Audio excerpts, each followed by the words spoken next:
That evening, as the sunset streamed into the room, I was pondering over the dinner menu. Curious about what kind of dish Polly would like, I gently asked him. Normally, the kids would quickly respond with their favorite dishes like pizza, fried chicken, or something like pasta. However, Polly seemed a bit flustered, somehow lost for words. He appeared to be puzzled about how to respond to my question. It's all right. Is there something bothering you? Feel free to tell me what you want to eat. Grandma will be happy to make it for you. Despite my reassuring words, he didn't mention any specific dish. I felt that pressing him further might make him uneasy, so I advised him to relax, watch some TV in the living room while I waited patiently. Though his behavior concerned me, I regained my composure and began preparing a meal I believed the kids would enjoy. After setting the table, I decided it was time to call Polly and enjoy the meal together. But for some reason, he showed no signs of wanting to sit down in front of the colorful and appetizing dinner spread.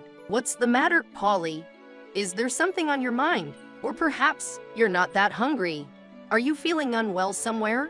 As I looked at Polly's face and questioned him, he vehemently shook his head from side to side. Then, what seems to be the concern? He, with a surprised and puzzled look, spoke to me. Grandma, is it really okay for me to eat normally today? His unexpected words made me doubt my ears for a moment. Anxiety coursed through me, fearing I might have misunderstood something. To ascertain the situation, I repeated the question, and the answer from Polly was indeed the same as what I had heard earlier. Do you feel that way? Don't you think people normally eat 3 meals a day?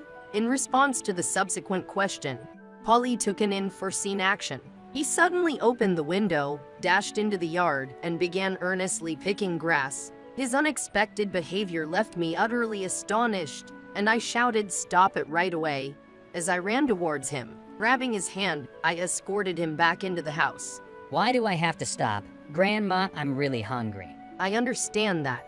That's why I prepared a special dinner for you. But why on earth did you suddenly start pulling out grass? It's because Mom always tells me that I should help out with something before eating. Shocked once again by Polly's words, I wanted to delve deeper to understand why he felt that way. And as I investigated further, I stumbled upon an unbelievable fact. I am really Isles. At 22, I was charmed by a man who transferred to the office I belonged to. I was captivated by his charm and tried various ways to show interest in him during work or on weekends. As it turned out, we lived surprisingly close to each other. This allowed us to develop a habit of meeting at a specific place after work, even if our finishing times were a bit different, and we would head home together. One winter night, on a crowded train, he positioned his body in front of me to protect me from the crowd.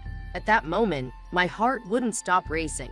Even amidst the crowd, there was something I wanted to say to him. So I gathered my courage and spoke softly yet clearly.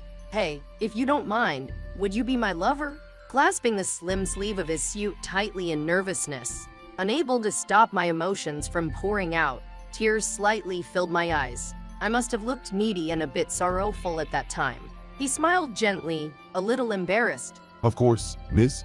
Really, Isles. Or should I say, can I call you really? Saying this, he gently kissed my lips with a shy demeanor, marking the start of our new relationship. The days that followed were whirlwind. We decided to live together, started cohabiting in a short time, exchanged marriage vows before hitting the 1-year mark, and were blessed with a child. We were able to build the happy family I had dreamed of since childhood, and named our first child Billy.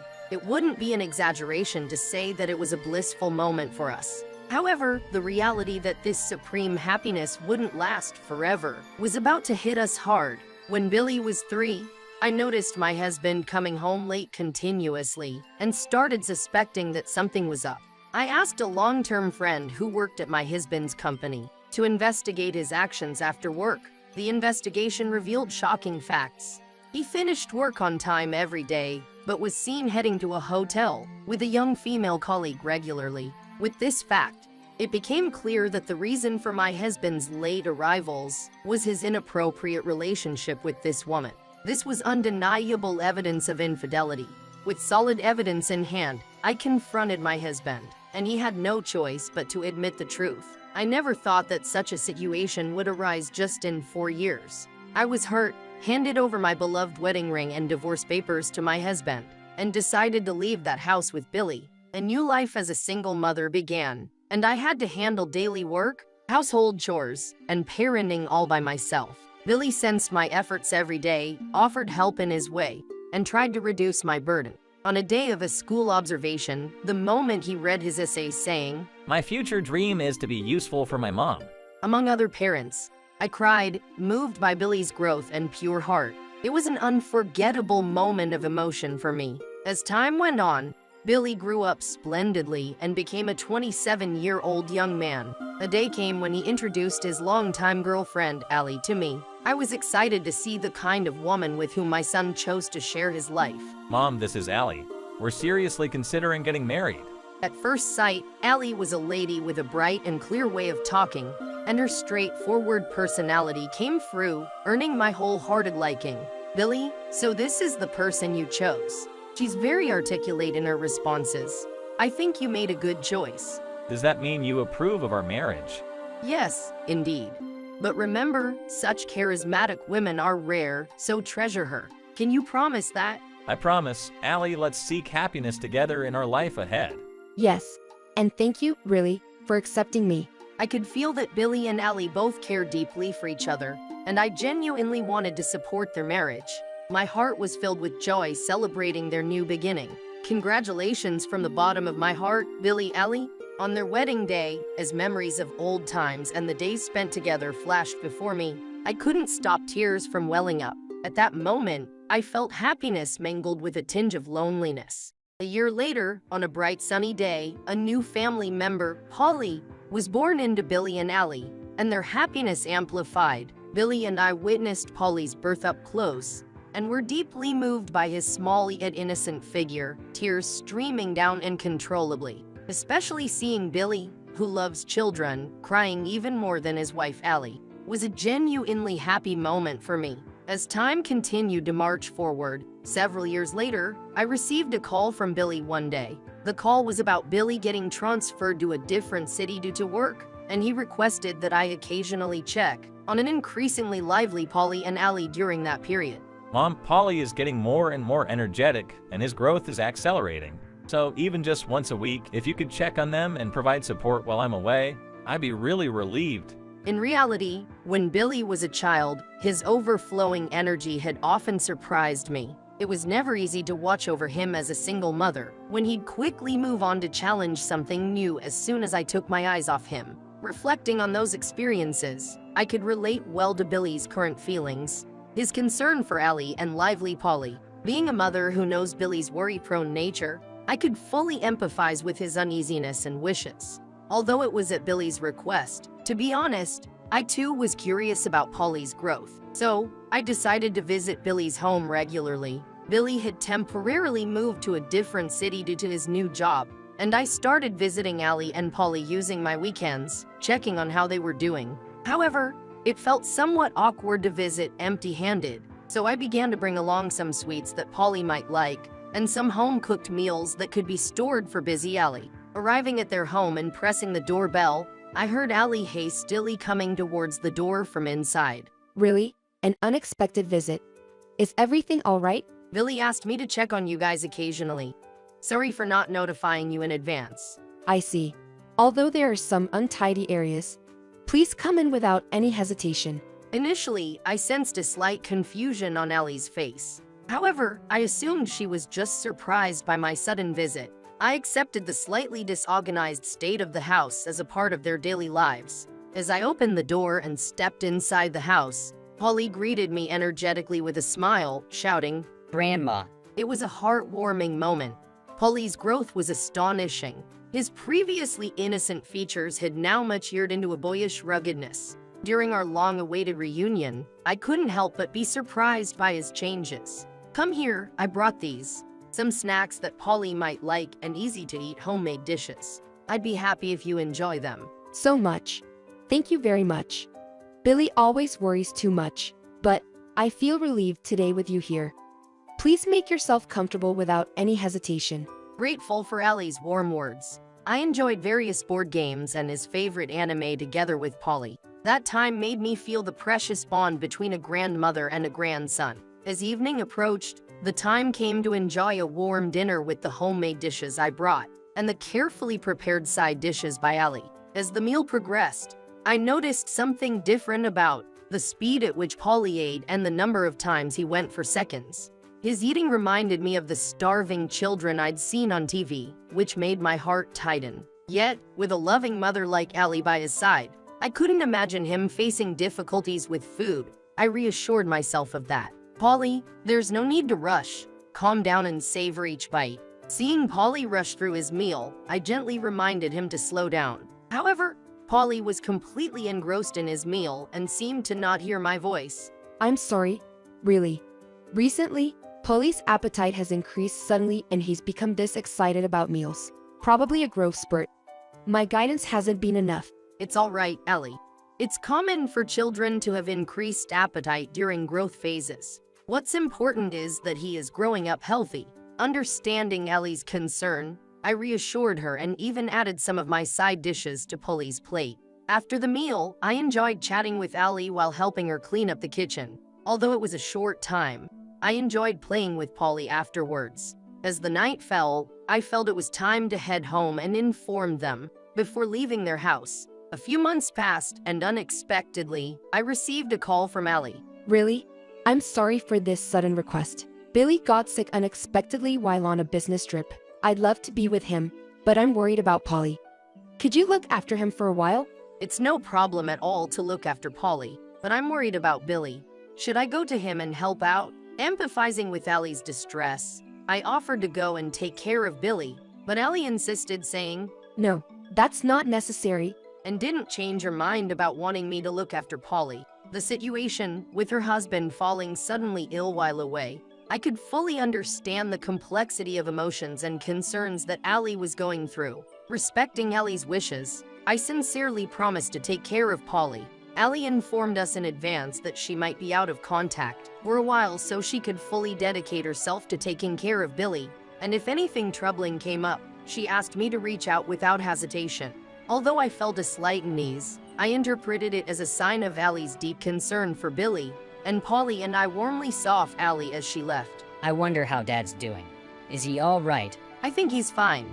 Your dad has always had a really strong constitution, and he's never been down for long even with a common cold. Besides, your mom is with him, and I'm sure she's taking good care of him, so there's no need to worry. While holding Polly's small hand, I spoke softly, trying to ease the worry visible on his face. On the way home, holding his hand, I thought of cheering him up by reminiscing about various memories. Polly, actually at Grandma's house, there are lots of toys that your dad enjoyed playing with when he was little. I was thinking we could pull them out and play together. I was looking forward to showing Polly the toys from my childhood that I had carefully preserved. Some of these toys may feel vintage, which I thought could provide a fresh experience for him. Really? I'm looking forward to playing with the same toys as Dad. Yay. Seeing Polly's cheerful smile again warmed my heart. Once we arrived home, I searched for the toy box and particularly took out spinning tops and old board games. Afterwards, we spent a heartwarming time together, satisfying his curiosity by watching popular cartoons from my childhood on TV. When I asked Polly what he wanted to eat while preparing for dinner, his unexpected response left me momentarily speechless. Typically, when asked what they'd want for dinner, kids would shout out the names of their favorite dishes or sweets. However, Polly's reaction was different. Grandma, is it okay if I eat dinner today? From his expression, it seemed like he didn't have an answer himself. Why do you think so? Of course, today is a day you can eat dinner. I prepared it specially, so eat as much as you want. However, instead of responding to my words, Polly just stared at the dining table quietly. His eyes seemed to be yearning for something, yet at the same time, fearful of something else. Hold on, is there a reason you don't want to eat? Or is there something else on your mind? There was still confusion in Polly's eyes. But Mom said we only eat dinner at home on special days. So, I wasn't sure if today is one of those special days. As soon as I heard Polly's words, my heart sank. It was a moment when I felt the reality of what kind of environment he was living in daily. All I could do was take his small hand and hold it gently. The impact of Polly's words spread a deep worry within me. For a child, eating is not just a time to intake nutrients to grow. but also a time to feel the bond and love of family. It was unacceptable that adults, who should understand this, would make providing meals conditional. Polly, is that really what your mom said? I asked to confirm once more, and Polly, lowering his eyes a bit and looking down, began to speak again. Yeah, Mom said if I don't help out around the house, I won't get rice. So, I was worried that the same rule applies at Grandma's house too. As I looked into Polly's anxious eyes, I decided to convey my heartfelt relief to him. Polly, you don't need to worry about that. This is Grandma's house. You can eat anything you want anytime. I appreciate your help, but that's not a condition to get meals. As the conversation progressed, the curiosity and concern about the circumstances and background of Allie's parenting increased. But before that, considering Polly's comfort as a priority, I decided to sit with him on the sofa, holding his small hand, and spend time together. Then, Polly told me how he had been rummaging through the kitchen and pantry while Allie was away. If there was no food at home, he had no choice but to wait patiently, hungry, for Allie to return. Just imagining that situation made tears well up in my eyes uncontrollably. I recalled the time I visited Allie's home a while ago. Back then, Allie explained that Polly's voracious eating during meals was due to his growing appetite. But thinking about it, that eating behavior was likely a sign of him not having proper meals for a long time. I blamed myself deeply for not noticing his situation sooner, and anger towards Allie welled up within me. Polly, you might not understand this now, but your mom's way is wrong. Regardless of whether you help out or behave well, you have the right to eat properly. After all, you are going to grow bigger and learn many things. After conveying my sincere feelings in these words, I had him sit at the dining table again, and we enjoyed the dinner we prepared together. After the meal, we moved in front of the TV and enjoyed cutting and eating sweet and juicy watermelon while watching our favorite anime. After seeing Polly, who seemed satisfied and fell asleep, I decided to send a message to Billy to inform him of this situation. Although I was told not to contact him by Allie, I felt I could not keep that promise under these circumstances. Right after I sent a brief message to Billy, I received a phone call from him. Actually, I received a sudden contact from Allie. She said that Billy is sick and she's going to your single assignment location to take care of you, so she wanted to leave Polly with me. So I accepted it without doubting. However, as we talk now, you seem to be healthy and fine. Indeed, I have no issues with my health at the moment. Also, if anything were to happen, I was certainly planning to report it to you. What she said contradicts reality. True, but it's a mystery why she told such a lie and brought Polly to me. Is there something behind all this? Honestly, I don't know. But since I was transferred here, I did feel that Allie's behavior was gradually changing. Especially, there seemed to be a slight barrier in communication between her and Polly. But I never imagined things would unfold this way. I am worried about Allie too, but right now, the priority is Polly.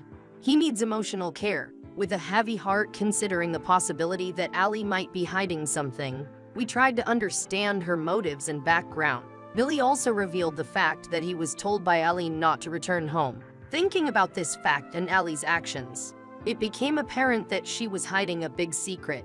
Looking back at such demands from Allie, it seems she has been hiding something. Besides, there are many things like Polly's stories and Allie's night outs that I was not informed about at all.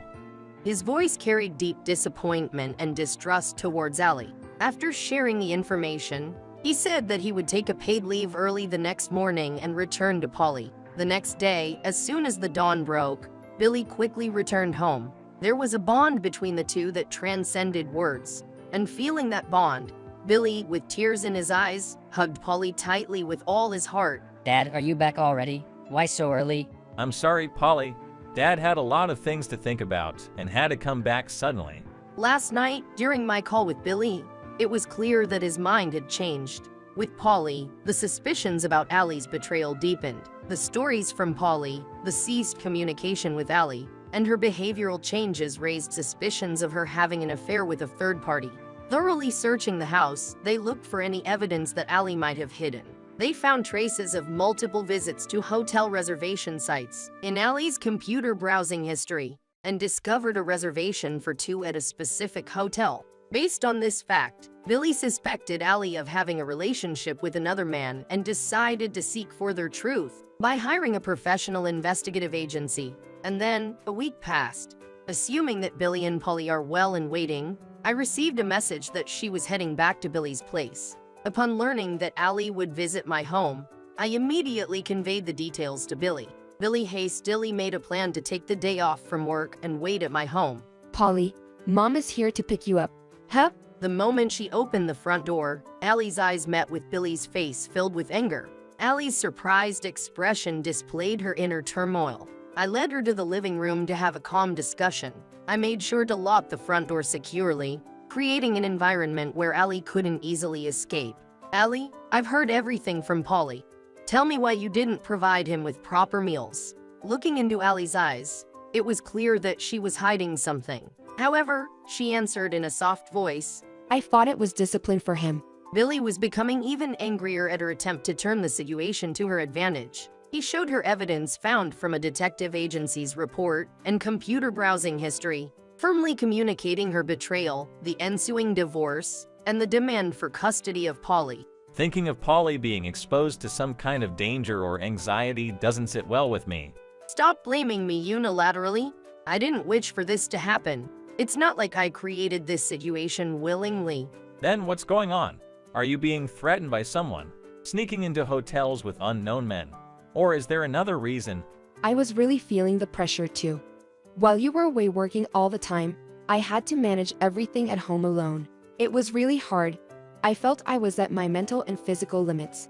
Allie revealed that she tried to alleviate the household stress and accompanying emotional burden brought on by Billy's prolonged work absences through an extramarital relationship.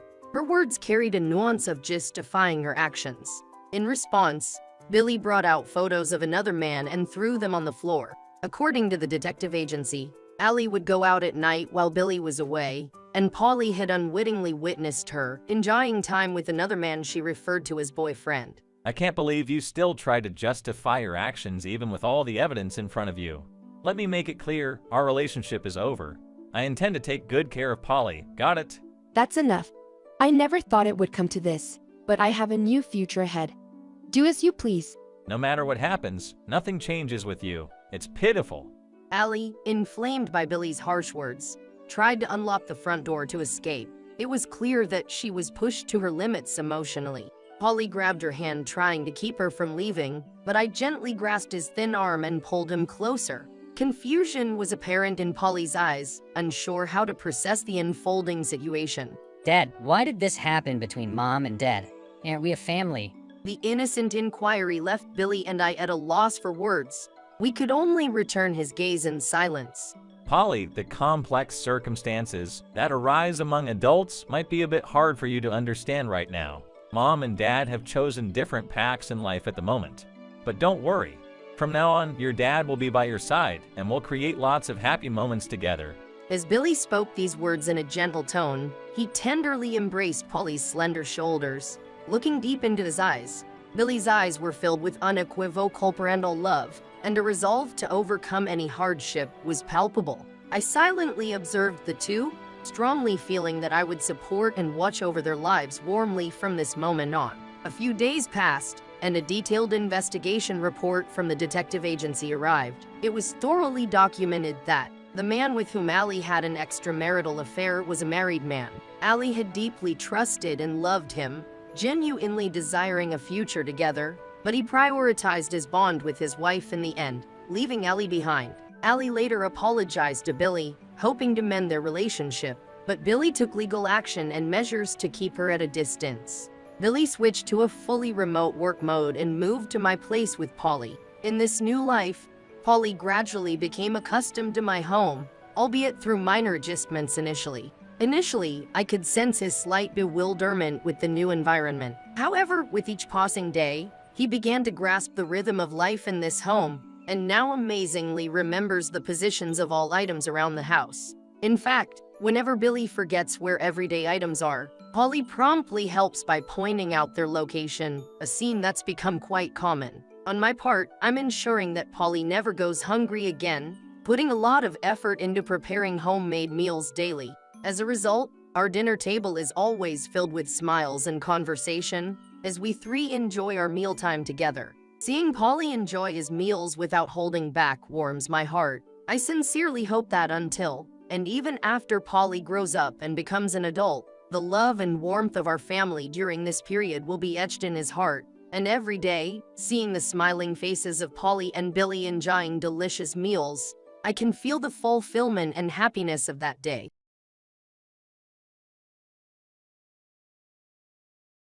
Jason is my name. I've been a working professional for 4 years. I just left my first job after college, which I had held for 3 years, to progress my career by accepting a sales position with a large food business. I've been able to use my innate communication talents to gain clients' trust since joining the company 3 months ago, which has resulted in outstanding sales performance. Because I helped out at my family's flower store growing up, I've probably always had a remarkable recall and picked things up faster than other people. I now make use of my memory ability and the information I'd gained from our family firm by preparing blue roses for those launching their own businesses or bringing little bouquets to client meetings. Since the blue rose represents realizing dreams, I always include a wish for the success of their new endeavor with the gift. I gain a great deal of respect and admiration from clients and business partners who value this considerate action. As a result, my peers and even bosses from other departments hold me in high regard since they start to perceive me as a capable and trustworthy person. However, my supervisor, Michael, seems to have it out for me and doesn't seem to value the work I do. He has unreasonable expectations for me every day and chastises me if I don't live up to them. Michael summoned me over just as I was ready to leave today after 5:00 p.m. "Hi, Jason. The day after tomorrow. I'll let you know about the meeting with Dem Foods. Please get the presentation materials ready," he said. "A meeting. Oh, the day after tomorrow. You have an issue with that. Before work begins tomorrow, place the materials on my desk so I can evaluate them." But I thought I was off that project. Stop talking. Avoid lip-reading me.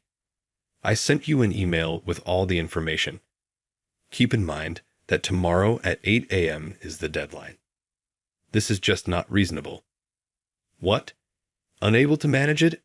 Aren't you incredibly useless? Please don't do this again. I'm offering you the opportunity to work on a significant project, but you lack the drive to complete it. You and other novices are simply useless. All right, the materials will be prepared by 8:00 a.m. tomorrow. Just follow instructions from the beginning. Thank you. I'll be right back. Goodbye. By putting me through difficult assignments and shifting his obligations onto me, the newbie, Michael appears to take advantage of my competitive drive. Harassment of this nature has grown commonplace. It appears that the straightforward explanation for this is that Michael, who was the top employee before to my arrival, is upset that I'm now receiving all the attention. It's jealousy, to put it another way.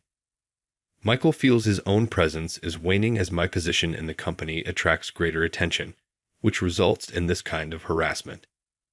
With a sigh, I turn off my computer and check Michael's email, getting ready for an all-nighter.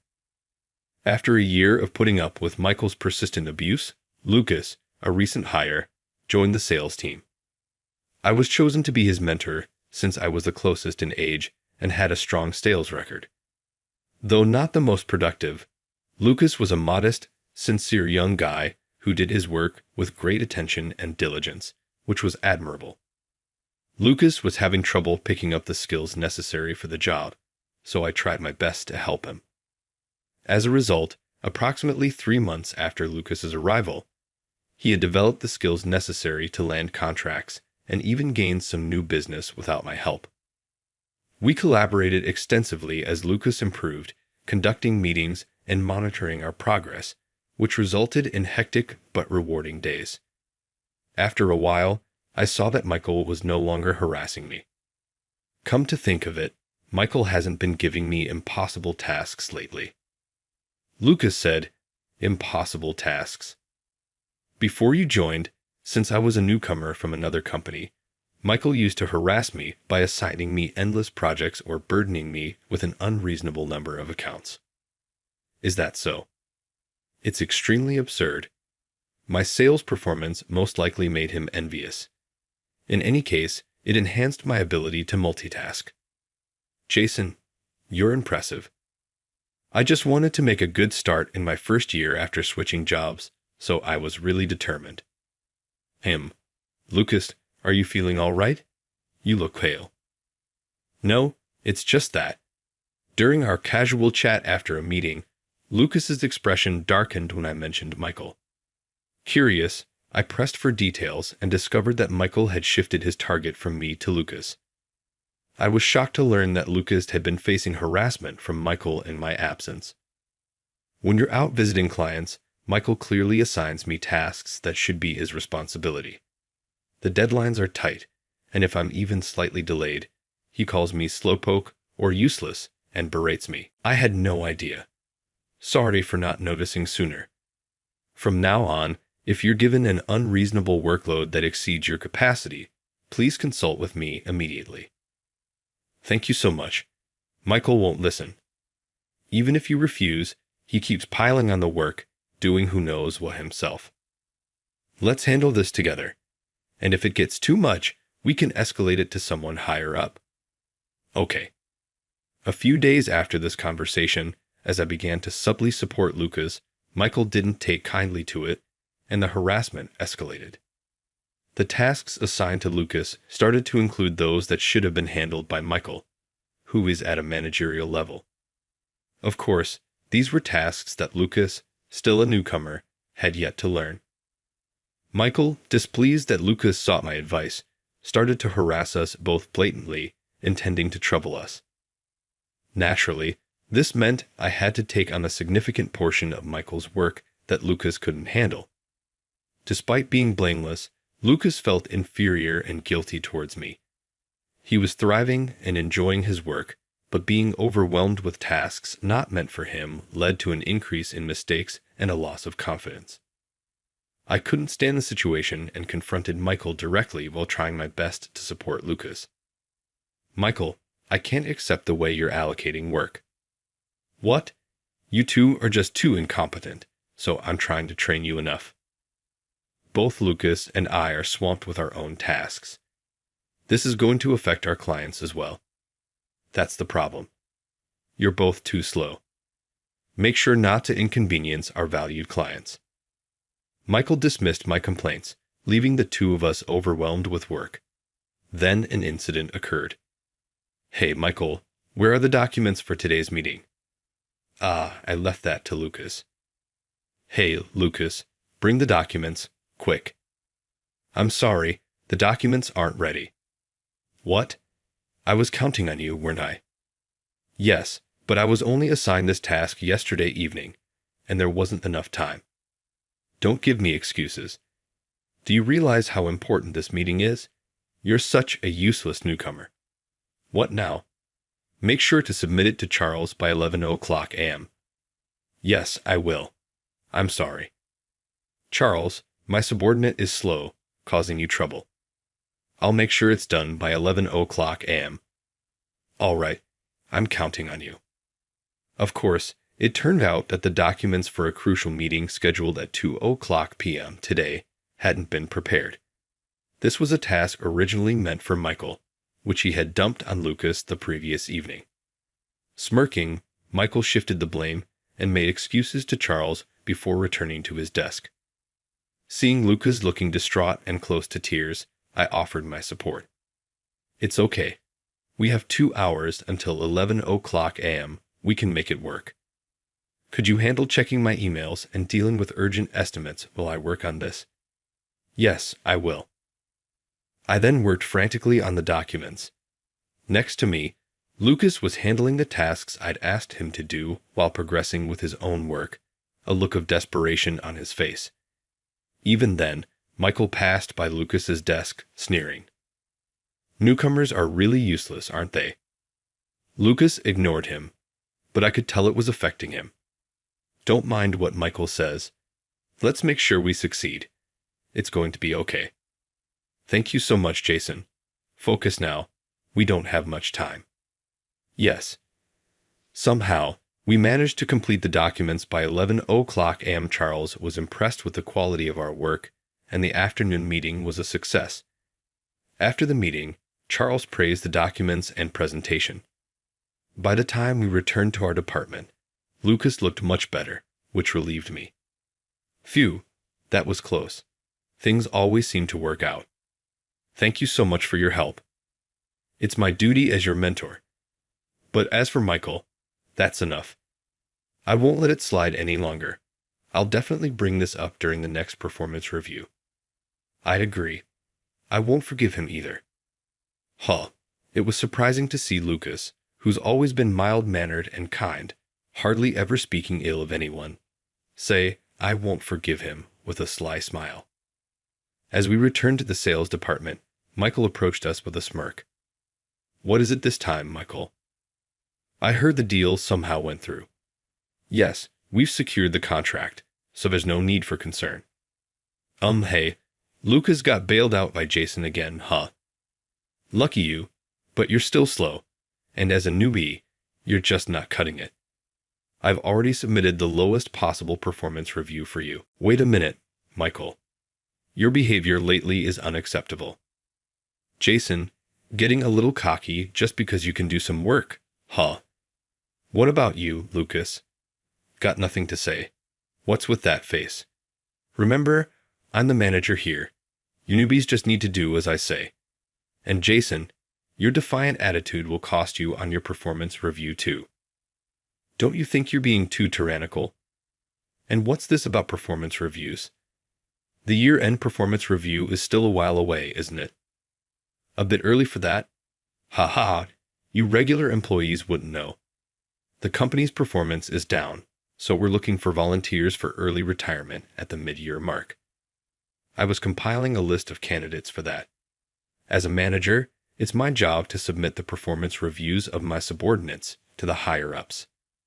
Both of you, being as incompetent as you are on that list for sure." "What did you say?" Michael's words made my blood boil instantly. As I was about to retort, Lucas grabbed my hand to stop me. "Hey, Lucas, this is just too much." "Calm down, Jason."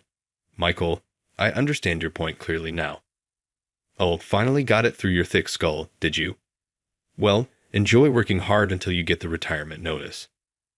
Smirking, Michael threw out his parting shot and left. A few days after Michael claimed to have submitted the lowest performance reviews for us, President Sullivan decided to visit each department to observe the employees' work. When it was the sales department's turn, President Sullivan arrived holding the documents Michael had prepared. "Mr. Sullivan, we've been expecting you." "Thank you, everyone in the sales department. You're the backbone of our company's earnings, and I appreciate your hard work. Today, I'll be observing how you all work. Did you have a chance to look at my performance review documents? I'll introduce you to the employees of the sales department and their evaluations." With that, Michael, looking triumphant, cozied up to President Sullivan to show him around. He followed Michael's lead, conversing with employees and observing their work. I watched nervously as they moved around the department, glancing at Lucas. I expected him to be disheartened, but to my surprise, he was calm and focused on his work, unaffected by President Sullivan's visit. Eventually, Michael approached Lucas and me. "Sorry to interrupt your work, you're Jason, right? I've heard good things about you." "Thank you. It's an honor. I heard you played a crucial role in closing a significant deal recently. The sales manager was praising you." "Well, I just did the best I could, Mr. Sullivan. Jason is capable in his work, but his attitude toward superiors needs improvement. Despite my clear instructions, he was late, and even the preparation for that deal had us on edge until the last minute. Oh, that's because I had a lot of tasks to handle. I apologize for any concern I caused you. Jason, your problem is making excuses. Be mindful of that." I clenched my fists, feeling dominated by Michael's narrative. Still, I didn't want to show any petty disputes in front of President Sullivan, so I held back. And this new recruit, Lucas, whom Jason has been mentoring, is just incapable. Is that so? Really? Yes, it's true. As his manager, it's been on me. The preparation for that deal being last minute was Lucas's fault. Despite my instructions, he hadn't completed the documents even on the morning of the meeting. Then he made excuses about not having enough time and ran to Jason for help. He's slow and just a hassle to deal with. He's a prime candidate for voluntary resignation. Michael gloated as he disparaged Lucas and me to President Sullivan. I clenched my fists in frustration. Michael, you say some interesting things. What's this about a candidate for voluntary resignation? And is my son really that useless? Son? Yes, that's right. Even without parental bias, Lucas seems to be handling quite a significant workload for someone only half a year into his job, and he's delivering results. What exactly are these performance reviews based on? Care to explain in detail? Michael's face went pale at his words. It turns out Lucas was his son. With the company's performance in decline, I investigated and found that the sales department's results have been deteriorating for the past 3 years.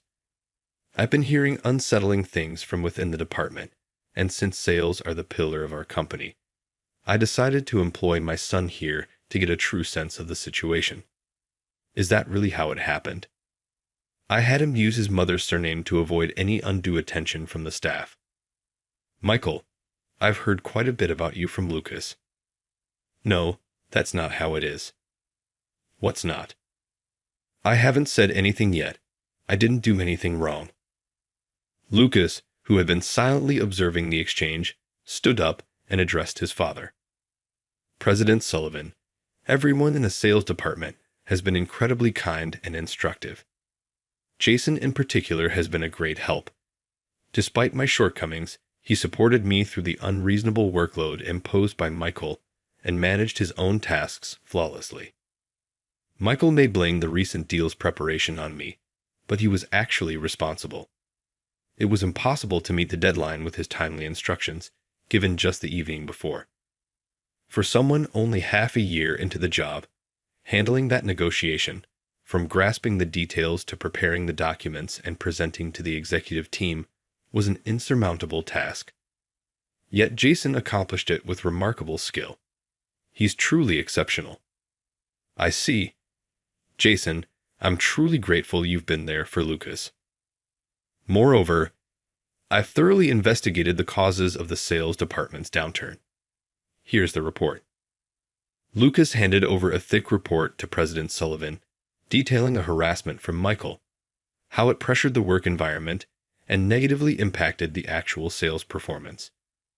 It also outlined how Michael's domineering attitude disrupted normal communications within the department, leading to delays. The report was filled with concrete examples of the company's losses and detailed accounts of power and moral harassment incidents. After reviewing the report, President Sullivan, red-faced with anger, glared at Michael. What's this about? The situation is much more serious than what I was led to believe. We have no place for someone who invades and sabotages others. It's not like that. I can't trust a word you say. And to think you had the audacity to submit such a falsified performance review. I'm speechless at the audacity. Moreover, the sales department's performance has been improving over the past year. There were no plans for layoffs. We won't discard valuable employees. It's clear now why the department has been recovering, but it's equally clear that we have no need for someone like you in our company. You're fired. With that, President Sullivan tore up the performance review documents Michael had submitted. Despite Michael's attempts to justify himself, President Sullivan didn't entertain any of it. Following a thorough investigation ordered by President Sullivan himself, Michael was officially dismissed for misconduct. Michael was left in a daze, collapsing as he received the news. When he finally left the company, no one said a word to him. Around the same time Michael was dismissed, I was promoted. My contribution to the company and my work had been recognized. I was appointed the youngest manager in the department. Congratulations on your promotion, Jason. Thanks. Lucas, I'm glad you're my senior and boss. Jason, with you handling things, even the most challenging tasks turn into successes. I truly admire you.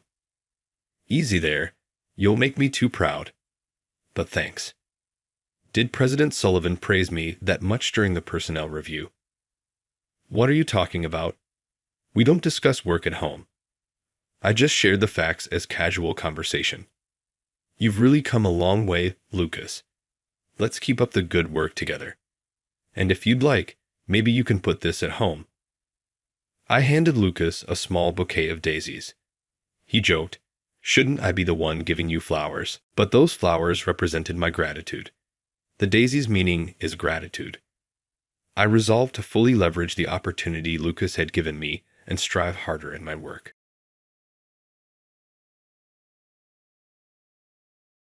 Hey, do you have any idea how many hospitals are part of our network across the country? I believe there are 10 of them. But why do you ask? Well, the newest one. A clinic my dad set up as a sort of volunteer effort in a remote town. That's where you're being transferred. What? You no longer have a place at this hospital. Did I not warn you? Alex, the son of Mr. Thompson, grinned smugly and stated, "I promise to make you regret what you did." I lost my train of thought. I would be happy to accept the reassignment if it were required. It's not that I don't want to.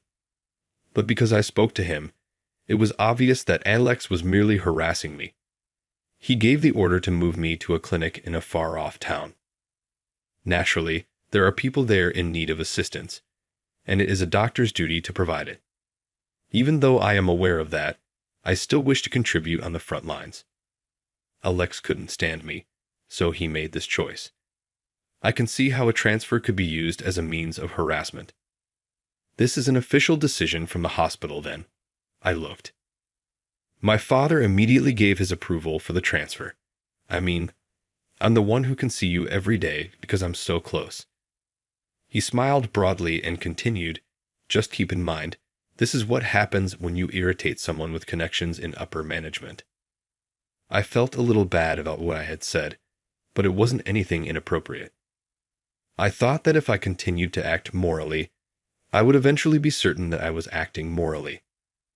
I organized my thoughts and went to the clinic where I had been reassigned, holding on to that belief.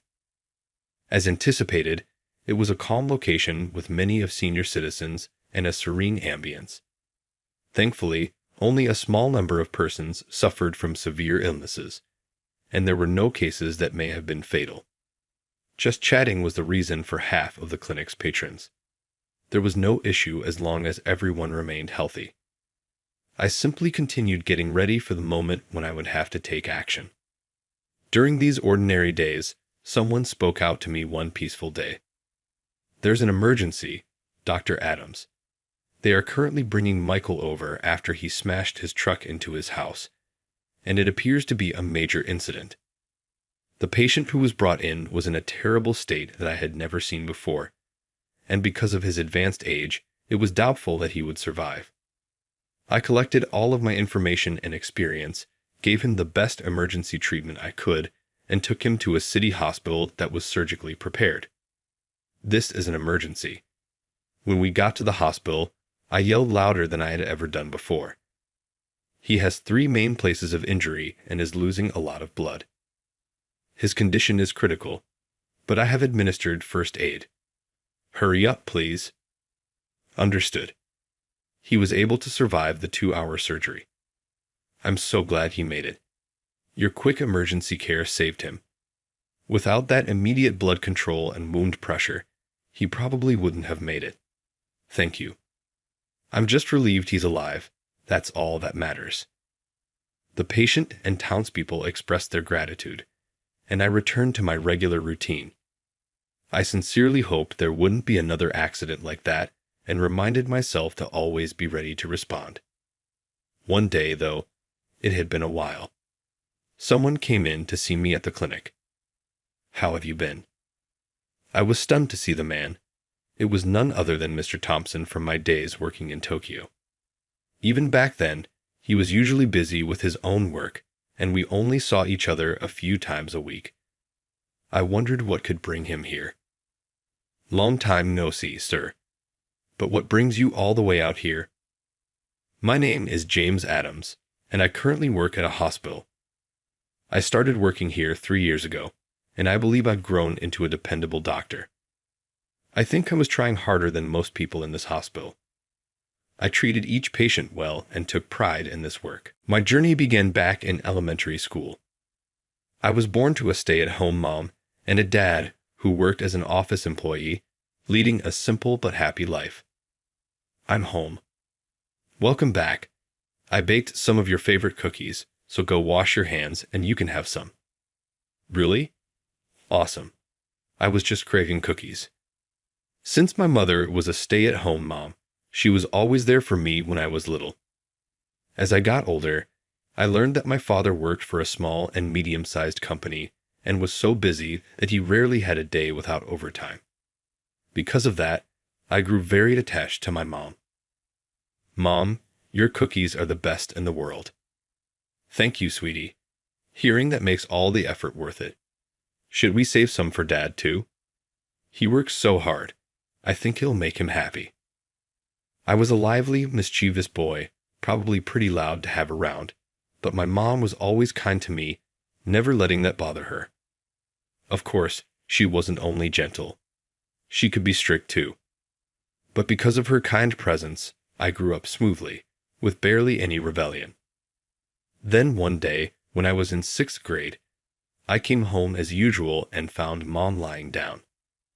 Are you not feeling well? I haven't been feeling great lately. I'll get dinner ready soon though, so just hang on a bit. If you're not feeling well, you should rest. I can go get some food for us. Could I have some money? All right, if you don't mind, please do. And with the leftover money, you can buy yourself a treat. By the time I was in upper elementary, I noticed more days when Mom wasn't feeling well. I probably should have realized then that Mom had a chronic illness. Her condition worsened over time, and by the time I started middle school, she spent most days in bed. She never told me what exactly her illness was, and I was busy with school, so I couldn't always keep an eye on her. But even then, I could tell she was suffering. It was obvious looking at her.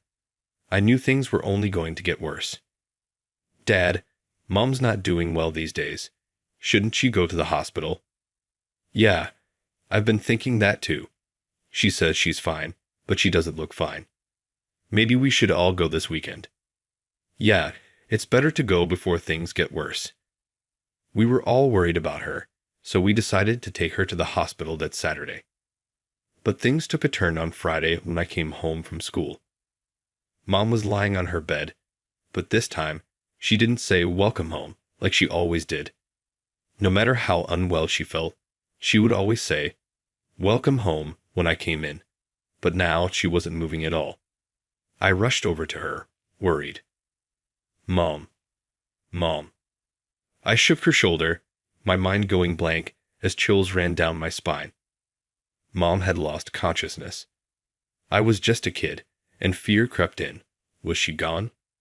Not knowing who to call, I grabbed her phone and called my dad. Dad, help. Mom won't wake up. My words shook him too, but after a deep breath, he calmly gave me instructions. First, I checked her pulse and told Dad she still had one. He called for an ambulance right away, and I stayed by Mom's side, keeping the line open. Within minutes, the ambulance arrived, and Mom was taken to the hospital. I rode along, waiting in the waiting room until Dad arrived. She made it through thanks to the ambulance, but her condition is serious. She'll need to be admitted. Please make the necessary arrangements. I could tell from Dad's face that this was more than serious. So Mom was admitted, and every day after school, I went to see her at the hospital. I kept hoping that with treatment, she would get better, but her frail appearance filled me with fear.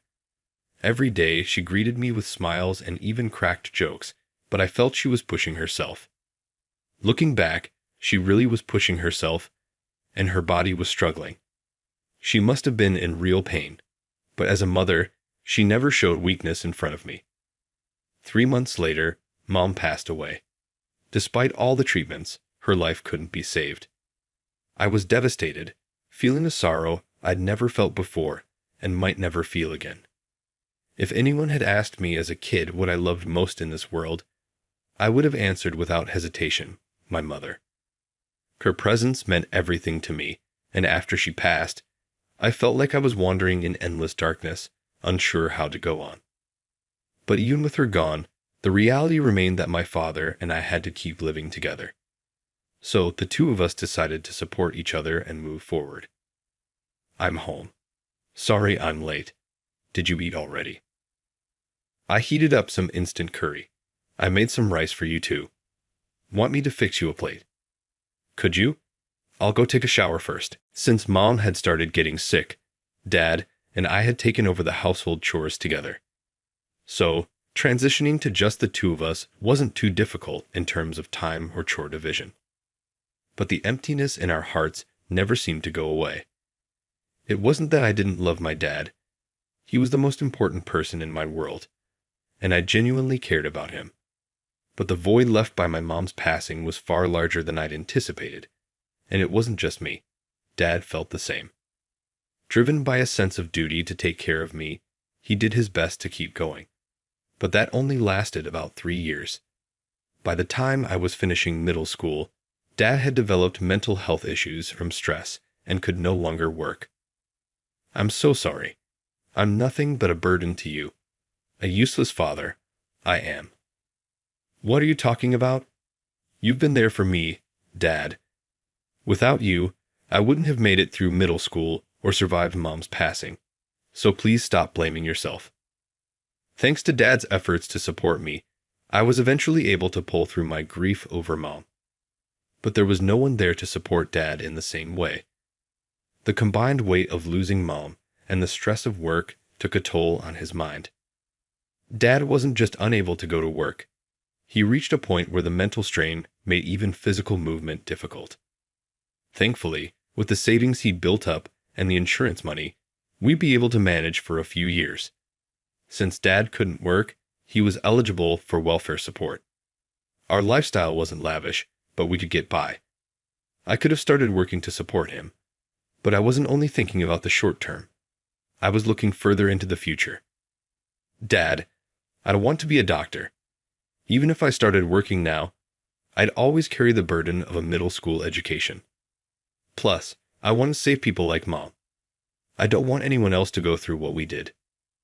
Dad agreed with my plan and told me not to worry about the money, just to work toward my dreams. So we began receiving welfare support, and I enrolled in a public high school.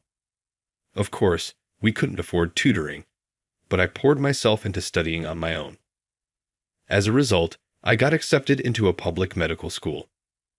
I had to take out a student loan, but I was determined not to waste this opportunity, so I studied with everything I had. Now, 3 years into being a doctor, here I am. As a doctor, I keep studying every day, striving to reach new heights. There's always more to learn, and the higher my skills go, the more lives I can save. Thanks for your hard work. Are you still staying? I'm just looking over my patient's medical chart. Something's been bothering me. I remember seeing similar symptoms in a book I read recently, so I'm trying to figure it out. I can see you're giving it your all, but don't push yourself too hard, okay? If you overdo it, it could take a toll.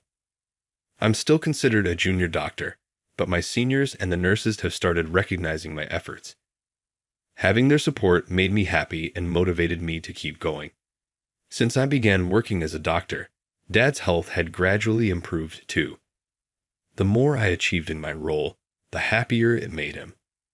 With his encouragement, I was able to keep pushing myself. But then, are you enjoying basking in your own effort? Huh. You just like hearing everyone tell you how hard you're working, don't you? To put it bluntly, you're just incompetent.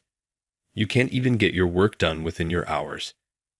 Do you realize you don't have what it takes as a doctor? Yes, I still have a lot to improve on, so I'm working hard every day. Your effort annoys everyone around you. Stop showboating, or I'll have you transferred. The word transfer shocked me, and I couldn't find anything to say in response. I wasn't doing anything wrong. I was working hard every day to save my patients. So why did I have to be criticized for it? Maybe in the hospital's business mindset, they had a reason to complain. But as a doctor, my focus is on saving as many lives as possible.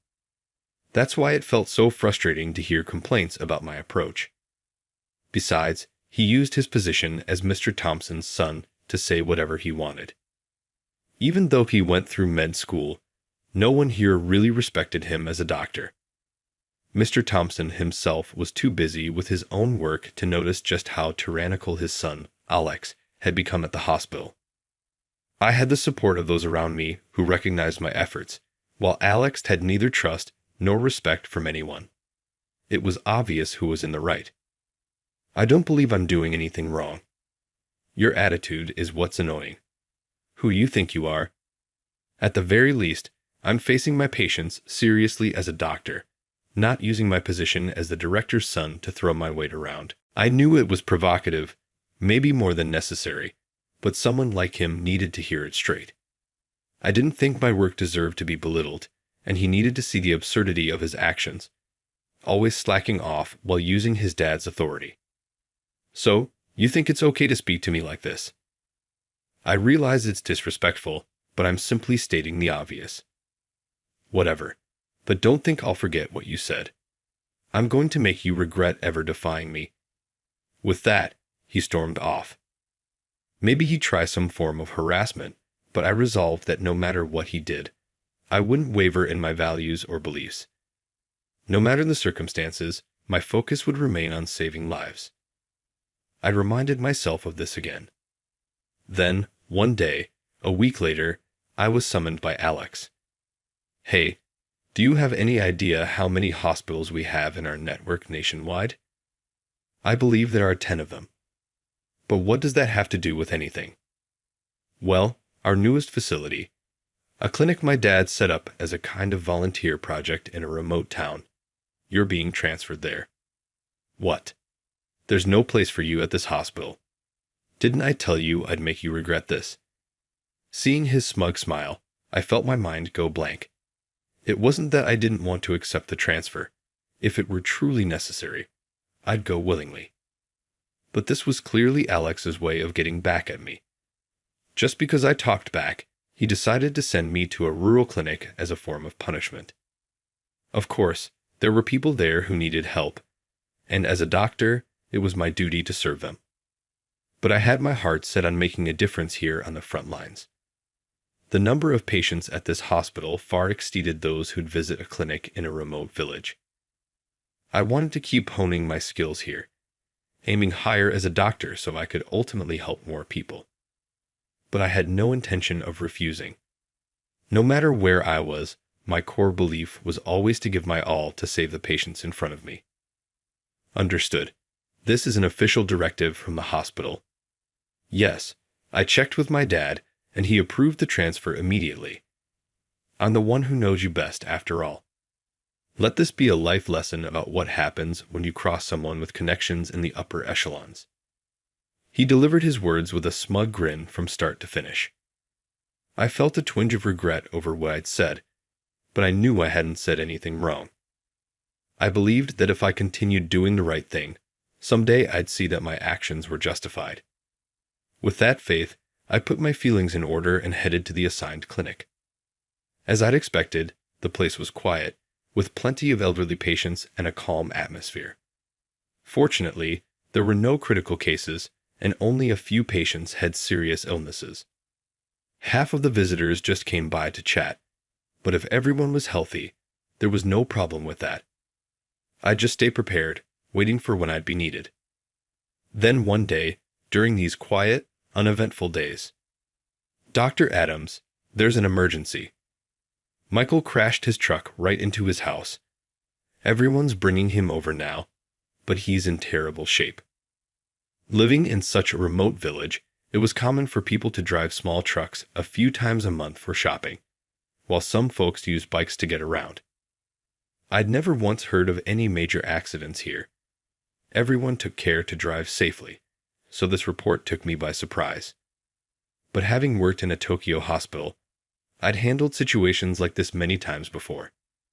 To steady my pulse, which was racing after so long without an emergency, I took a deep breath. The patient they brought in was in a dire state, unlike anything I'd ever seen, and his age made his survival uncertain. But I repeated my conviction to myself once again. It's a doctor's duty to save those they can, and I didn't want to see anyone else grieving the loss of a loved one, as I had with my father. I quickly drew on every bit of knowledge and experience I had, performing the best emergency care I could, and then rushed him to a hospital in town equipped for surgery. "Emergency room, please." At the hospital, I shouted louder than I'd ever shouted in my life. Even though it was a city hospital, it wasn't a particularly large one. The reception staff and nurses looked shocked. Most of them had probably never seen a patient in such a devastating condition before. Some even froze, paralyzed by the sight. Without experience, it's understandable not to believe someone could survive this state. He has 3 major injuries. I performed first aid, but he's critical. Please hurry. 2 strokes of luck helped ensure a smooth transfer to emergency surgery. First, because I'd handled so many emergency cases before, I knew exactly how to administer effective first aid, buying the patient as much time as possible until surgery.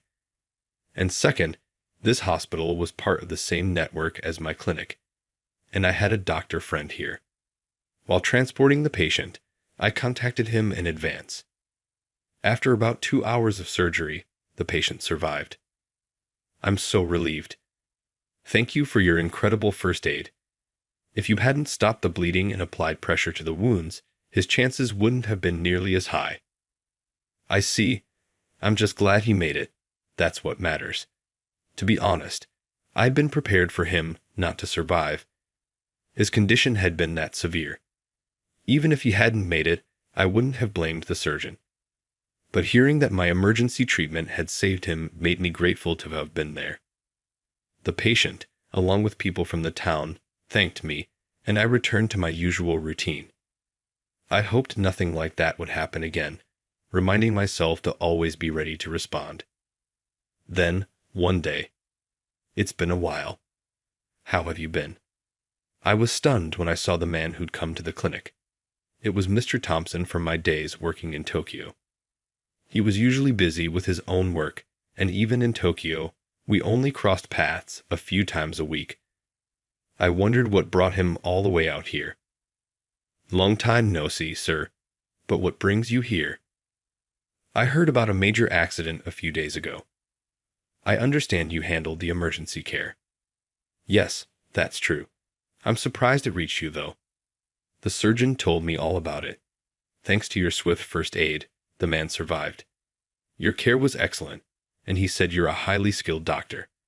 So, I did some investigating.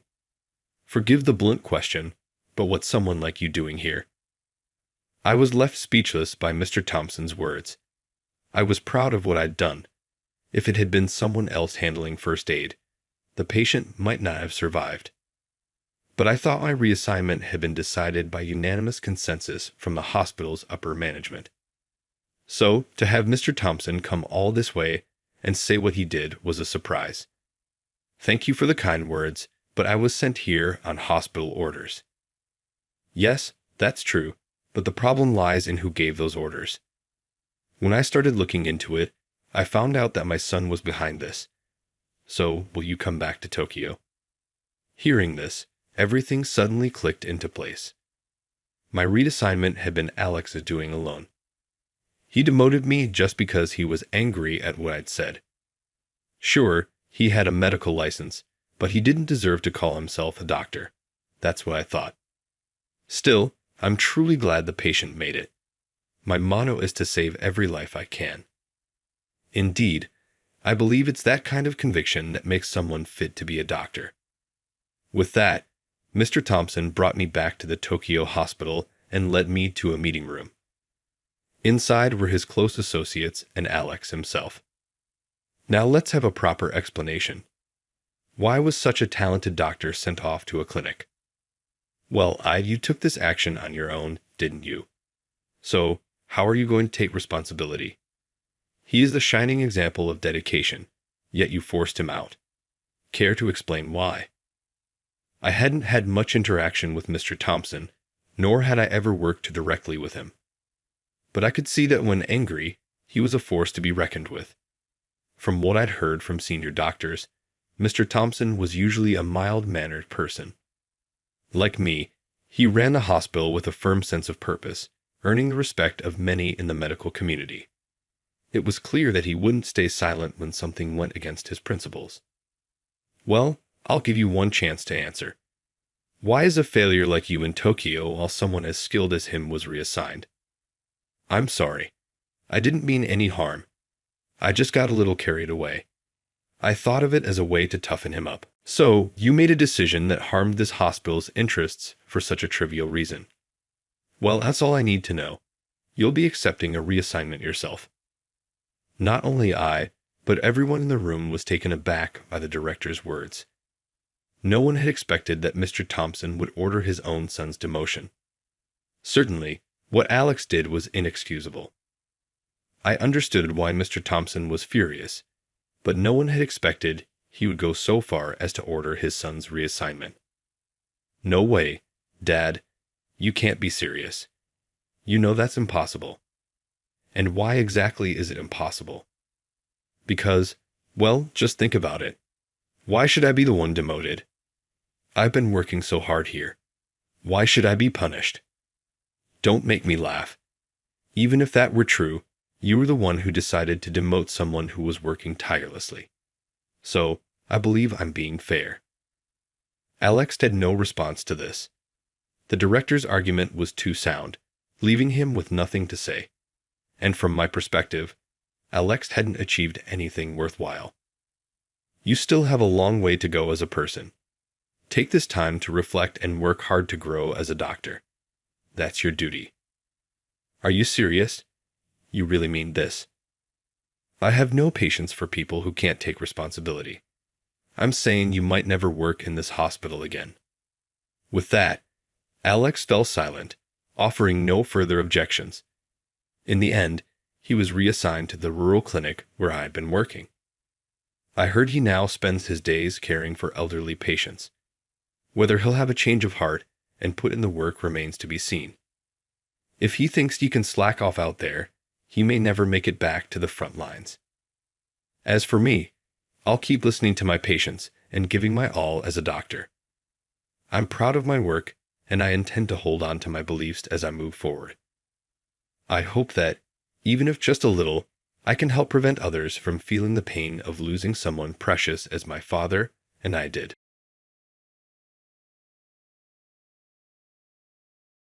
Without a script, President Johnson is unable to give a speech. Suddenly, I found myself turning the wheel and pulling into a convenience store parking lot. I saw Charles. I took my laptop and USB drive from the dashboard, ignoring President Johnson's frantic words. I'll write the script right here, I replied. When I said those words, President Johnson's eyes opened, as did Sher, his secretary. Charles is my name. Today, at the age of 32, I make my debut as an executive's personal driver. A few days have passed after my department change. I've received extensive instruction in driving and etiquette. Additionally, I was cautioned that dealing with some of the executives can be challenging. Even though I drove with confidence, I received a lot of reprimands for being too rough. Starting, stopping, and turning turns was incredibly difficult. It required a great deal of mental work, and every move had to be faultless and fluid. I finally did it organically recently, and today is the big day. President Johnson himself is my first passenger and the guy I'm driving. I waited for him for a whole 10 minutes at attention because I was so anxious. Then I saw a familiar gathering of individuals near the automated doors, and I hurried back to the car, sat in the driver's seat, and bowed my head in dread. They strolled off without a glance at me. I watched their backs as I carefully exited the vehicle. "I'm so jealous," escaped the lips. My old coworkers from the sales planning division were those who were just passing by. Up until lately, I was putting a lot of effort in that same field. I used to work really hard for the company and our clients, and I would get into heated arguments with my coworkers. However, a sizable portion of the population disapproved of my approaches. I was moved to become the executive driver following some research and discussion. It seemed like a demotion to me. For a few days, I was down. Every day had been rewarding, and I believed that working in sales planning was my calling. Although I thought I was the one making a contribution to the business, they ultimately determined that I was no longer required in that division. I was depressed and questioned what I had done wrong. But I'm an optimistic person at heart. The only way up is once you've reached your lowest point. Above all, it has been incredibly enjoyable and significant to master driving skills and etiquette during the past few days. I've acquired abilities that will help me throughout my life. I began to feel thankful for that little bit of good fortune alone. While I was deep in contemplation, the automated doors opened, revealing the one I had been anticipating. I greeted him by bending at a 90-degree angle. I will be your driver as of right now. Charles is my name. I look forward to working with you, even though I'm sure I'll be imperfect at some things. President Johnson laughed quietly when I introduced myself. Being so tense is unnecessary. He said, I'm depending on you. His friendly tone eased my nerves a little. To me, President Johnson is someone way up in the clouds. He started his company when he was young, rapidly expanded it, and now owns a 20-story office building, conducting business with numerous companies both domestically and internationally. And yet, he's still only 55 years old. It's truly impressive. Of course, I'd never spoken to him before, and the only time I'd seen him in person was during the New Year's greetings. At that time, he stood on stage with an air of authority, delivering a smooth and impressive speech. In short, he's just incredibly cool. When I relaxed a little and lifted my head, the woman who had followed behind President Johnson suddenly let out a small oops and dropped the bag she was holding all over the place. Oh no, I'm so sorry. I'll pick them up right away, she said, quickly crouching down, flustered, trying to gather the scattered items. I joined in to help. Oh no, it's fine. I can do it myself. She tried to refuse, but I felt awkward just standing around without helping. No, I'm just a humble driver. I'll assist in whatever way I can. I smiled slightly as I said this. The woman's face turned red. Then, President Johnson's laughter rang out from above. Wow, this is quite a rare sight.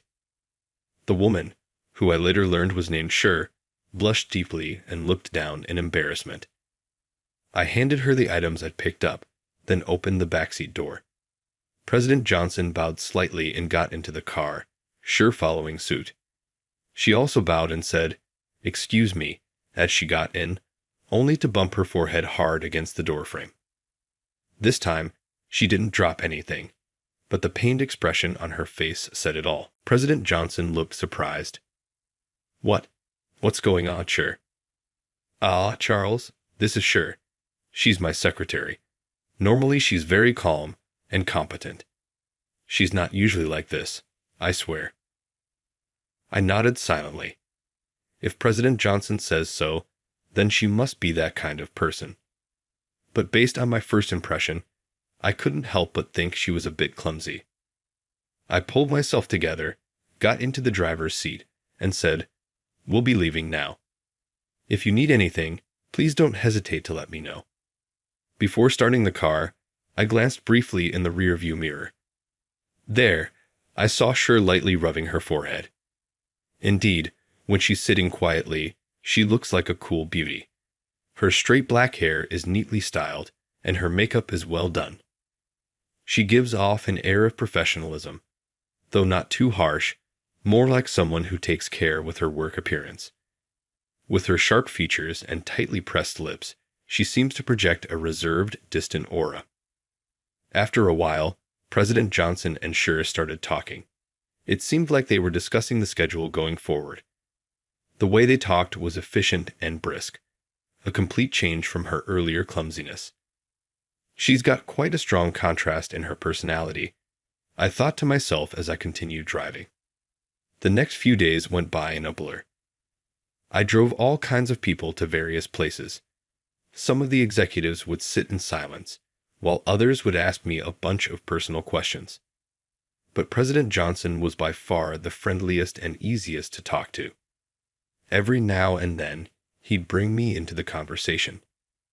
I would often respond enthusiastically, sometimes talking too much and making both President Johnson and Schur smile. Back in the sales planning department, I used to have plenty of opportunities to exchange ideas with people, so I've been starved for that kind of interaction. When asked for my opinion, I can't help but speak up. However, President Johnson always listens intently and says, "That's an interesting perspective." I enjoyed the back and forth with him, but I secretly looked forward to seeing Schur as well. Although Sherry had been a bit clumsy on the first day, there were no further mishaps after that. As President Johnson had said, she proved to be a quiet, efficient secretary. When speaking with President Johnson, she was calm, almost businesslike, always sitting upright without losing her posture, even in the car. But occasionally, when our eyes met in the rearview mirror, I couldn't help but find her incredibly cute. When the three of us were casually chatting, that formal air would disappear, and she would laugh freely. "The way you drive is so smooth. It's really relaxing," she said. When she said that, I felt like I was on cloud 9. Whenever there was a scheduled trip with President Johnson, my heart would leap. I started to feel like something special was developing between Schur and me. A few months passed by, and now I was fully accustomed to my role as a driver. But today, there was a sense of tension in the air. It was the day of a company-hosted party. The event was also a showcase for a new system and product aimed primarily at international clients, with many overseas guests expected to attend. President Johnson was supposed to deliver a speech in English. It was such an important event that interpreters were even arranged for key domestic partners. Of course, as the driver, I wouldn't be attending, but I heard that some of the top members from the sales planning department were invited. Hearing that made me feel a little down. I wanted to be there to talk with all the different guests. As I waited for President Johnson and Sherry, holding those thoughts, a soft voice interrupted me. "Thank you for taking care of us today." I turned to see Schur standing there, her cheeks slightly flushed, dressed in a navy blue dress. Sherry usually wore dark-colored, well-tailored suits, so seeing her in a dress was a surprise. My heart skipped a beat. "I'm not used to wearing this. Does it look strange?" she asked shyly, which only made her look even cuter. I tried to keep my composure as I responded, "You look wonderful." When I smiled and said that, she gave a light, soft smile just before she stumbled. I quickly caught her. For a moment, our faces were close, and then I realized what was happening. "Oh, sorry." She immediately pulled away, her face flushed to her ears. No. I'm just glad you didn't get hurt." I stammered a bit as I spoke, while she stared at her feet. "I don't usually wear heels this high. I'm not used to it." Indeed, she usually wore lower heels. As I was thinking about how difficult it must be for women, President Johnson appeared with a smile. Now, no flirting. Let's get going." At his sudden playful comment, both Sherry and I turned beet red. I started the car and headed for the venue. We had left early enough that we were on track to arrive with plenty of time to spare. Well then, I suppose I should practice the speech one more time. "Sherry, can you get the script?" President Johnson's relaxed voice was interrupted by Sherry's sharp, panicked tone. "Sorry." For some reason, that sound made my heart race. "I mean the script. I want to go over it again." President Johnson extended his hand towards Sherry. "You don't have it." "President Johnson." Her voice trembled. "What? I thought you had it." I quickly intervened. Should we turn back? It seemed like President Johnson had forgotten the script at the office. Both he and Sher had assumed the other had it and left without confirming. No, we don't have time. President Johnson glanced at his watch, biting his lip. Then maybe someone at the office could bring it to us, I suggested. But through the rearview mirror, I saw Sher shaking her head. No, that won't work. All the employees attending today are heading straight from their homes. The atmosphere was getting tense, so I tried to sound as upbeat as possible. But President Johnson, you could give an impromptu speech. I stopped myself. Through the rearview mirror, I could see President Johnson with his head in his hands. It's embarrassing to say, but I'm terrible at speeches. Without the script, I can't even find the words in Japanese, let alone in English. I widened my eyes in surprise at this unexpected weakness. Whenever I'd seen President Johnson give speeches, he always been so smooth and composed. It never seemed like he was just reading a script. I quickly swerved the car into the parking lot of a convenience store. I spotted Charles, ignoring President Johnson's startled voice. I grabbed my laptop and USB drive from the dashboard. I usually use them during spare time for research or practice discussions to keep my skills sharp. We'll reach the venue in 15 minutes. Even accounting for traffic, we've got 20 minutes to spare. I'll write the speech here, and we can print it at the convenience store. We'll make it in time. Both President Johnson and Sher looked at me surprised. There's no way. Writing the speech in 20 minutes. And besides, the speech is in English. The Japanese guests will have simultaneous interpretation, but the main audience is international. Sherry started to protest, but I cut her off. Sherry, do you remember even a little of the content? And President Johnson, you said you were practicing earlier, right? If you can recall any part of it, just tell me. Sherry, visibly frustrated, shot back, it's impossible. Even with President Johnson's fluency in English, you can't write a full speech in 20 minutes. Her words irritated me. We don't have time. Just tell me what you remember. Sherry fell silent, swallowing her next words. President Johnson, in a calm tone, began recounting the key points of the speech. I typed furiously as he spoke. Oh, then how about continuing with this part after that? I suggested, and President Johnson smiled in agreement. Sherry, a bit hesitant at first, gradually joined in. Oh, right. I think it was supposed to follow with this. I see. In that case, let's move this selling point to the other section for a stronger impact. As I spoke, I kept typing rapidly into my laptop. It felt nostalgic, the tension of the situation. It reminded me of my college days, writing papers against tight deadlines. Wow, being a Harvard graduate really pays off. President Johnson's words made me chuckle, while Sherry's eyes widened in surprise. Wait, Harvard? Charles, were you really at Harvard? I furrowed my brows, still focused on the laptop. Back then. What did she mean by that? Though the question puzzled me, there wasn't time to dwell on it. Let's save that story for later. Right now, we need to focus. I could sense Sherry flinch a little at my abrupt tone. When I looked up, suddenly I saw her eyes fill with tears as she quietly said, I'm sorry. So, I smiled. Please make sure to tell me later. I won't be able to sleep at night if you don't. Sherry pressed her temples with both hands, perhaps to keep the tears from falling, and gave me a slight nod. 15 minutes later, I transferred the completed speech onto a USB drive and printed 3 copies at the convenience store. Since I typed it so quickly, there might be a few typos here and there. After a quick check, I started the car again. A few minutes later, both President Johnson and Sherry said, "It's perfect," and I felt a bit tickled by their praise. Charles, this is amazing. It's even more moving than the one I wrote. I'm a little jealous, Sherry said. I laughed. The foundation was great.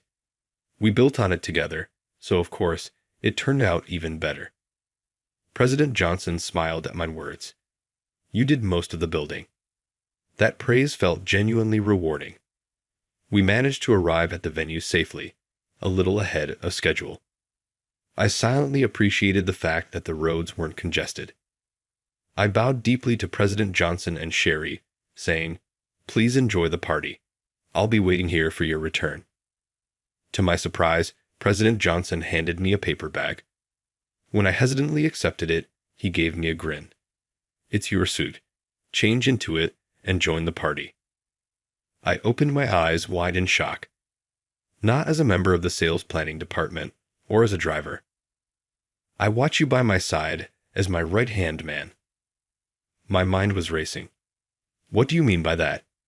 I stammered. President Johnson clapped me on the shoulder. "I've been watching you for a while. You might have stood out a bit too much in the sales department, but our conversations in the car were extremely valuable to me, and the speech you wrote was exceptional. I want you to support me starting today." I still couldn't quite grasp what was happening. "But I'm only 32, I said in my flustered state, forgetting to show proper respect. President Johnson laughed. "I was 28 when I started this company." With that, he turned on his heel. "Well, if you're not interested, feel free to wait in the car." Panicking, I called after him, No, I'll come. Please let me join you." President Johnson raised his hand with a laugh and walked off. I rushed to the restroom, changed out of my driver's uniform, and into the suit. Even at a glance, I could tell it was a top-quality tailored piece. He had prepared this for me in advance. He planned to give me this opportunity. The thought moved me so much that I nearly shed tears. The party ended in great success, especially during President Johnson's English speech. The applause was thunderous. It seemed that President Johnson made it clear to everyone at the venue exactly how our company plans to expand its business and the purpose behind it. Throughout the entire party, I followed President Johnson, talking to various people and making valuable connections. It was a deeply fulfilling and meaningful experience. After the party, I was supposed to change back into my driver's uniform and drive President Johnson and Sherry home. However, President Johnson said, "I'll be dragged to the second and third parties. Take Sherry home for me. No need to change back." I wanted to accompany him to those after parties, but my job was still to drive and get Sherry home. That was my responsibility. Grateful for President Johnson's permission to stay in my suit, I started the car. "Shall I take you to the office?" I asked. President Johnson said, "I could take you home if you prefer." I asked Sherry. She hesitated for a moment before giving me her address.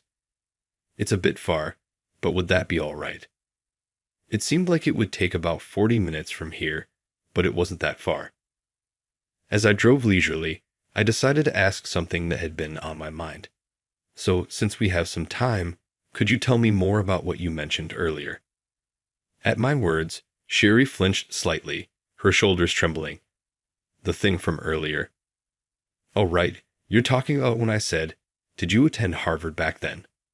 I nodded. "Actually, when I was on a tour trip to the U.S., you helped me out once, Charles." When she said that, memories of my time living in the U.S. came flooding back.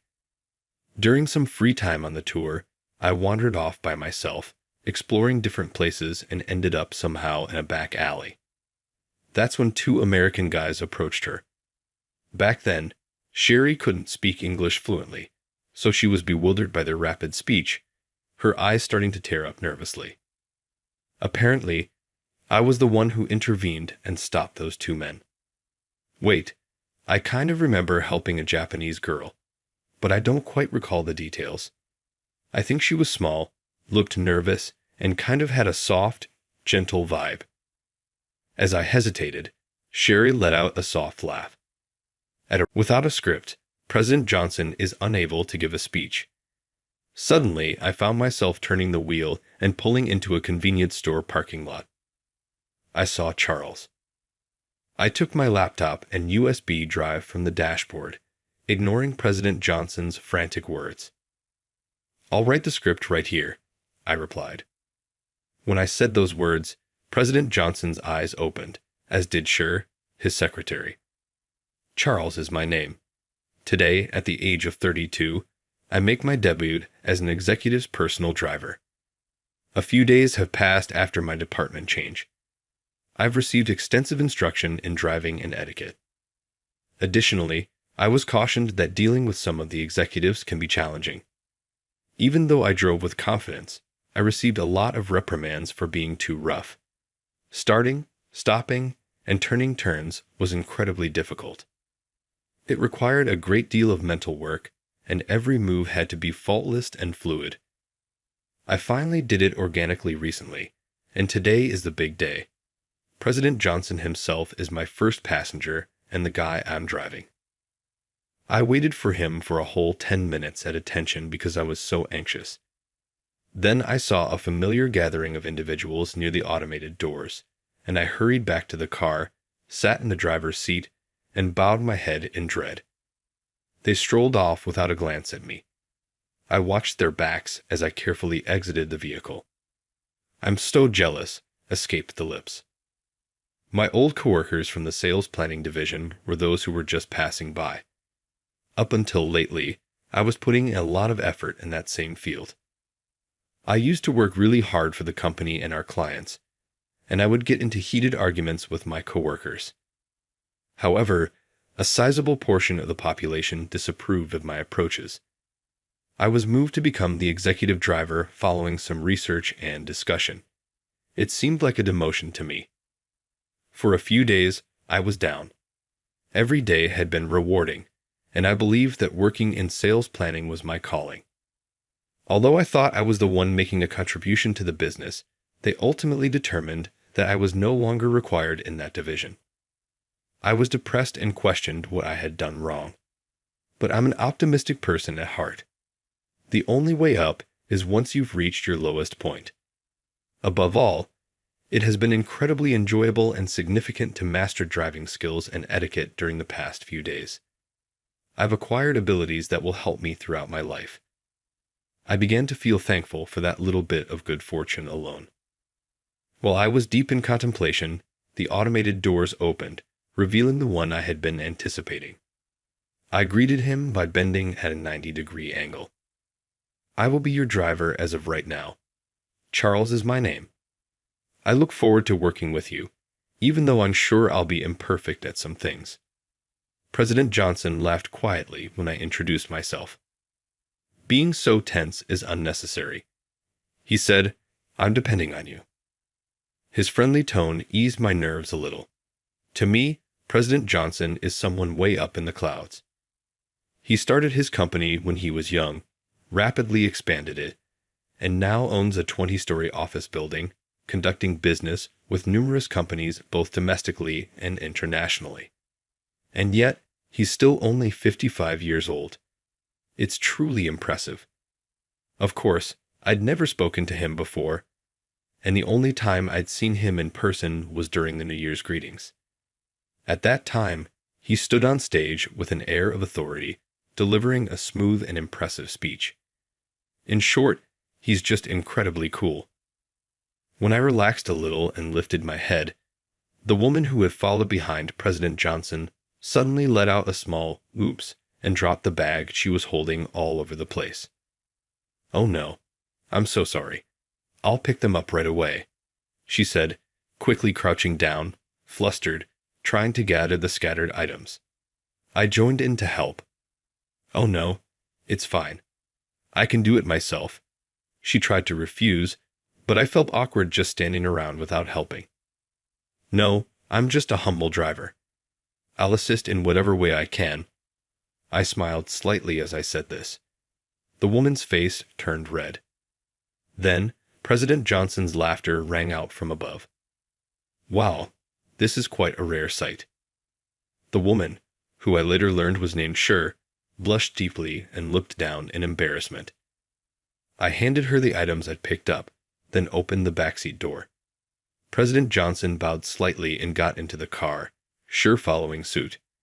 She also bowed and said, "Excuse me," as she got in, only to bump her forehead hard against the doorframe. This time, she didn't drop anything, but the pained expression on her face said it all. President Johnson looked surprised. What's going on, Sure? Ah, Charles, this is Sure. She's my secretary. Normally she's very calm and competent. She's not usually like this, I swear. I nodded silently. If President Johnson says so, then she must be that kind of person. But based on my first impression, I couldn't help but think she was a bit clumsy. I pulled myself together, got into the driver's seat, and said, "We'll be leaving now. If you need anything, please don't hesitate to let me know." Before starting the car, I glanced briefly in the rearview mirror. There, I saw Sure lightly rubbing her forehead. Indeed, when she's sitting quietly, she looks like a cool beauty. Her straight black hair is neatly styled, and her makeup is well done. She gives off an air of professionalism, though not too harsh, more like someone who takes care with her work appearance. With her sharp features and tightly pressed lips, she seems to project a reserved, distant aura. After a while, President Johnson and Sure started talking. It seemed like they were discussing the schedule going forward. The way they talked was efficient and brisk, a complete change from her earlier clumsiness. She's got quite a strong contrast in her personality, I thought to myself as I continued driving. The next few days went by in a blur. I drove all kinds of people to various places. Some of the executives would sit in silence, while others would ask me a bunch of personal questions. But President Johnson was by far the friendliest and easiest to talk to. Every now and then, he'd bring me into the conversation. I would often respond enthusiastically, sometimes talking too much and making both President Johnson and Sure smile. Back in the sales planning department, I used to have plenty of opportunities to exchange ideas with people, so I've been starved for that kind of interaction. When asked for my opinion, I can't help but speak up. However, President Johnson always listens intently and says, "That's an interesting perspective." I enjoyed the back and forth with him, but I secretly looked forward to seeing Sure as well. Although Sherry had been a bit clumsy on the first day, there were no further mishaps after that. As President Johnson had said, she proved to be a quiet, efficient secretary. When speaking with President Johnson,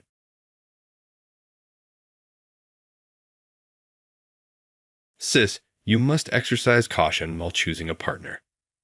You have a wonderful attitude and are adorable, yet you can be a bit too laid back and aloof at times. The wrong kind of guy could take advantage of you. He's a loser, and you genuinely believe that you should be with him. He is only a useless member of society and a deadbeat. You ought to end your relationship with him immediately." Her younger sister made fun of me and thought I was a jerk. Her voice caught everyone's attention as it reverberated loudly around the floor. The hospital director's face was one of them, and I scratched the back of my head anxiously, knowing I was in serious trouble. That was her younger sister's lowest point. "David is my name. I have a medical license, but I haven't had a job yet because I was abroad until lately. I'm living a laid-back, carefree existence at the moment. I used to be so busy working as a surgeon at a university hospital that I seldom had time for food or even breaks. I now treasure the times when I can eat something warm or spend the night in my own bed. I finally got to go on a date with my girlfriend, Catherine, today. I attended the same college as Catherine. Our seats occurred to be next to each other on the day of our entrance exams, which is how we first met. Despite the significance of the day, I was in a panic since I had forgotten my eraser. "We both worked so hard to get here, right?" she said, offering me a brand new eraser she had on hand as a spare after noticing my concern. "This is the kind of time when we should support one another. Do not hesitate to accept, please." She seemed like an angel to me after that thoughtful act, and I started to fall in love with her. Fortunately, Catherine and I both passed the tests, and we were able to reconnect during the orientation. We became buddies once she recognized me. My actions were centered on her from that point on. As friends, we sat next to each other during lectures, and I always tried to start a conversation. To ensure we had something in common to discuss, I looked into everything she appeared interested in. I even studied fashion to make sure I looked my best. My height was the only thing I couldn't alter. Naturally, I put a lot of effort into my academic work because I didn't want her to lose interest. I was able to continuously earn the best scores in our class because of my unrelenting study habits, and Catherine started to depend more and more on me. Then, on a trip with my friends in the summer of my sophomore year of college, I was able to take her for a walk. The moon shone on a somewhat damp night. We walked toward the coast because the accommodation was conveniently close to the beach, only a short stroll away. The busy daylight contrasted sharply with the evening sea. Only the sound of the waves reverberated, and everything was quiet.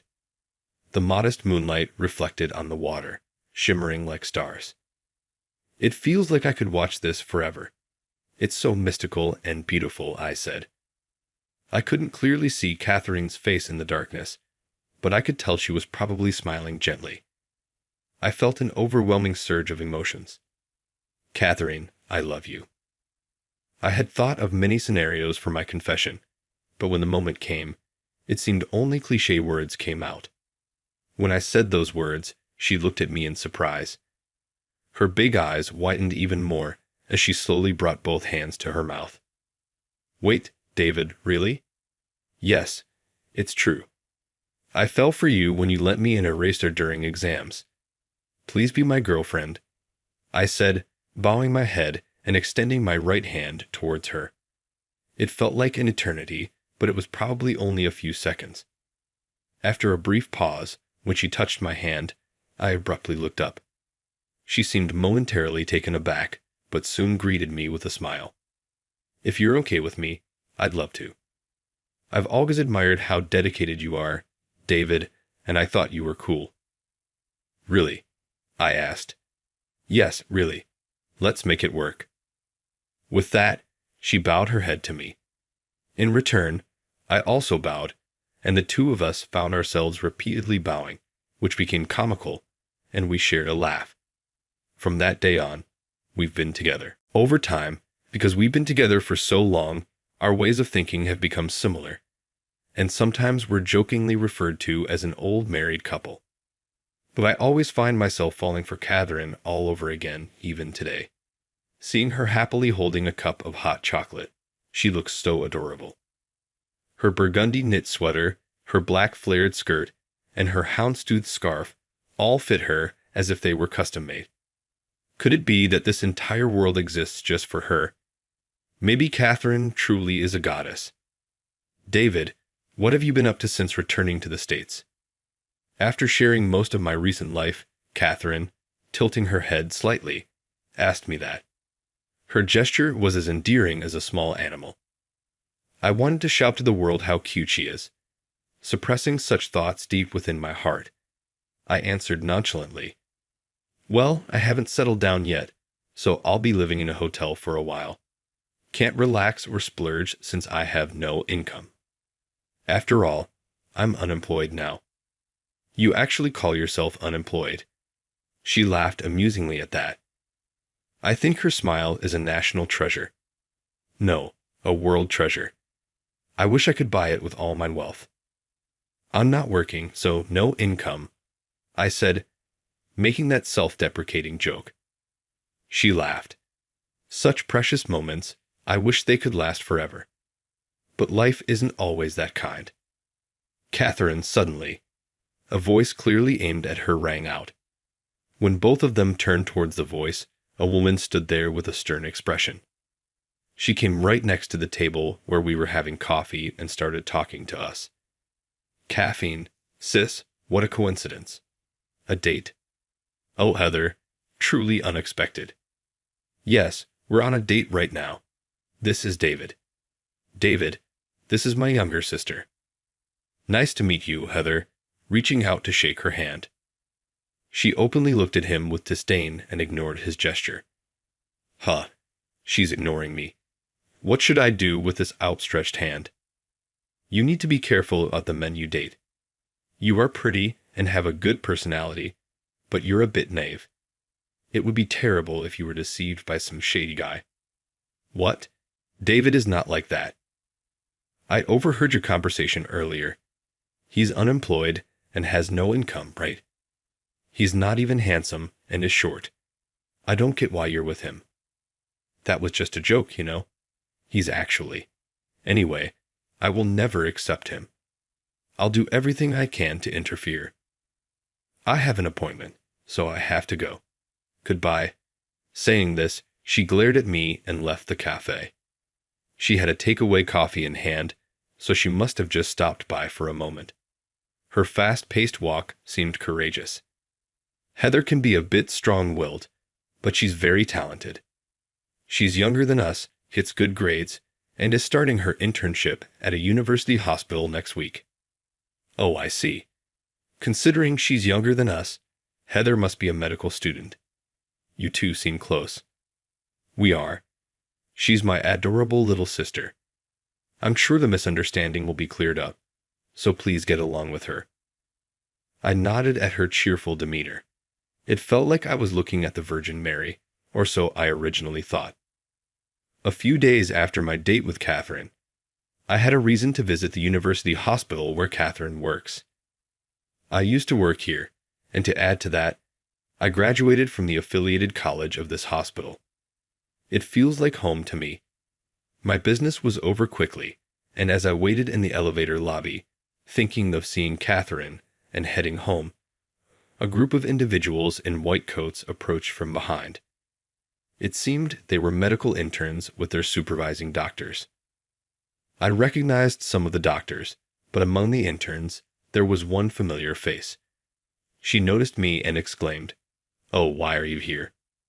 The one pointing and shouting at me was Catherine's younger sister, Heather. Pointing at someone is considered rude, I thought, trying to muster a smile. I couldn't tell her the real reason I was here, so as I was thinking of a way to sidestep the question, Heather continued to rant. "Did you come to see Catherine? What, are you a stalker? Jobless, ugly, and a stalker. How low can you go? I won't let you near her, you criminal." "Hey, calm down, Heather. Don't call me by my name. Just because my sister is kind and can be easily deceived doesn't mean she's calling for a man like you. Just go home and be jobless. My sister deserves someone smart, tall, handsome, kind, and capable of doing house chores, the exact opposite of you." "Hey, stop it, Heather. This man is. Stay away from my sister. If you keep hanging around, I'll call the police." "Oh, I don't have my phone because I'm on duty. Is this your doing?" "What are you talking about, Heather? Calm down, please. You seem really confused." One of my former colleagues, a doctor, tried to intervene, but Heather kept glaring at me. "Look, this man used to be Dr. Abbott, a surgeon at this hospital." Heather looked back and forth between me and the former colleague, surprised. "But didn't you say he was jobless and had no income?" Well, I had just returned from Germany and hadn't settled into a job yet, so technically I was without an income at that time. But even if you had a medical license, if you didn't have a job, you were unemployed, right? That's true, but David will be rejoining our staff as of today. The person who said this, emerging from behind, was the hospital's director. This elderly gentleman, with a laid-back demeanor, handed me a paper while smiling. "David, you left this behind. Here's your appointment letter. See, it's dated today for your return to surgery." The interns should remember his face. He's a brilliant surgeon who pulled off numerous complex surgeries. Watching him operate is a great learning experience. Indeed, the reason I came to this university hospital today was to work here again. The director, Jonan, had graciously sent me off to Germany and ensured I had a place when I returned. The director always believed in my skills and tolerated my whims. I owe a lot to Director Johnson, and I need to repay those favors. Hey, Heather, you wanted to be a surgeon, right? You'll be owing a lot to him. Better thank him now while you can. The doctor standing next to Heather said, patting her shoulder. Heather, in shock, murmured, I can't believe it. Well, it can't be helped. I hate to say it about myself, but I kind of look unreliable, and some even say I look just like a student. But no matter how good a surgeon he is, he's been neglecting my sister for so long. I know Catherine's been lonely, so I wanted to see what kind of guy her boyfriend was and followed you. You seemed so unreliable. I've been neglecting Catherine. It hurts when she says that. Heather probably loves her sister Catherine very much. That's why she's so aggressive towards me. If her sister's seemingly neglectful boyfriend turned out to be unemployed, it would make sense for her to be upset. After all, I was the one who convinced Catherine to stay behind while I went to Germany alone. But it was just as I was about to speak, a chime, different from the usual announcement in the hospital, echoed throughout. Code blue. Code blue. All medical staff, please assemble at the cardiology department. Hearing this, I immediately ran. A code blue is broadcasted when a critical emergency occurs and immediate medical attention is needed. Several other doctors and nurses also rushed for the location.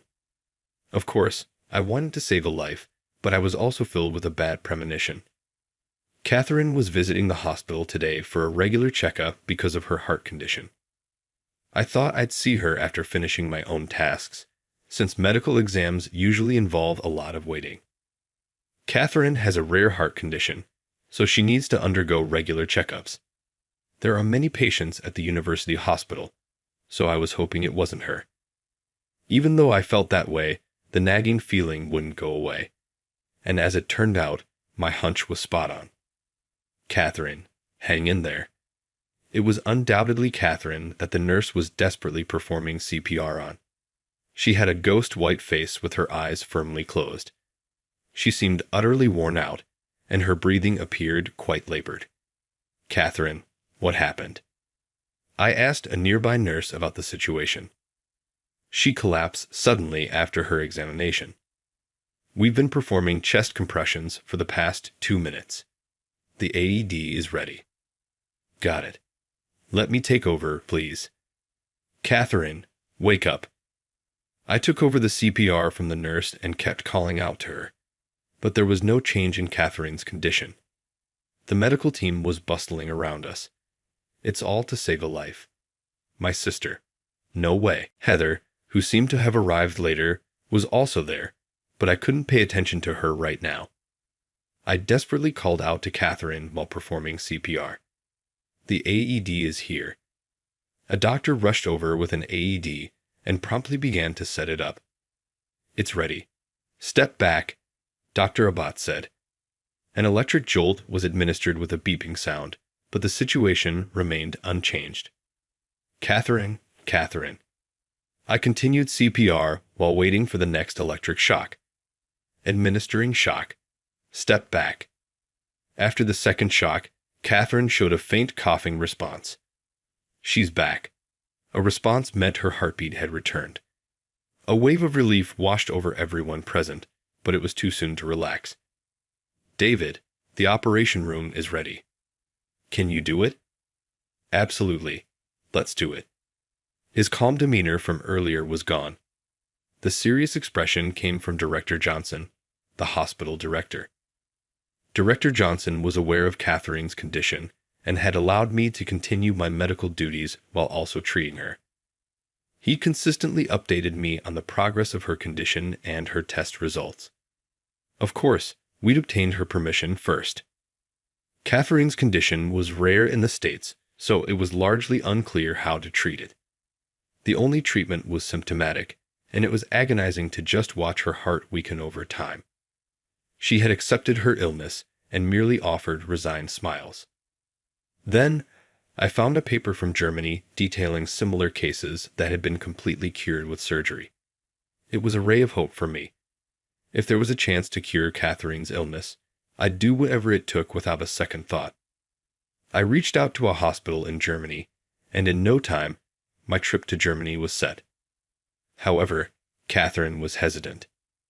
I appreciate your feelings, David, but I might not have much time left. It'd be too lonely without you by my side. I don't want to be alone.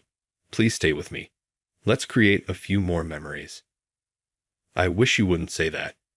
You mean everything to me, and without you, my life would be pointless. So please, I'm begging you, don't give up on your life. You're a doctor, right? Doctors shouldn't give up on lives. I promise I'll save you. Just hold on a little longer. Please stay strong for me. After an emotional exchange filled with tears, Catherine finally relented. She recognized my medical skills and achievements. She said she believed in me. David, I'll be waiting. I believe in you. Just hang in there. I'm going to learn everything I can as fast as possible. Take care of yourself until then. Okay, you too. Don't wear yourself out. A year and a half passed. It took longer than I'd anticipated, but I gained surgical experience in Germany and conducted research on similar cases. With newfound confidence in saving Catherine's life, I returned to the States. What do you mean surgery? Is my sister really that bad? I thought she was just feeling a bit under the weather. Pushing through the crowd, Heather approached me. She looked pale, on the verge of tears. Understandably so, given her beloved sister had just suffered a sudden cardiac arrest. She probably didn't want to worry you, so she didn't tell you everything. I believe she had faith that she'd get better. Don't worry, I'll fix this. That's why I went all the way to Germany. I didn't cross the ocean just on a whim. The words I told Heather were also reminders for myself. I'd want you to contact your parents. It's all right. How can a doctor not believe in the vitality of a patient? Your sister, Catherine, she's strong, right? Yes, I know that. Even without you telling me, my sister won't be defeated by this. I trust you. Please save her. Yes, I'll definitely save her. With determination in my heart, I hurried to the operating room. I went through my pre-surgery routine, calming my nerves, changing, wearing a mask, washing my hands. I double-checked all the essentials and looked over the medical staff. Let's begin the surgery. The operation took a long 10 hours, but it was successful. A few weeks after the surgery, I peeked into Catherine's room. There was Heather, dressed in casual clothes, chatting away happily. Catherine, how are you feeling?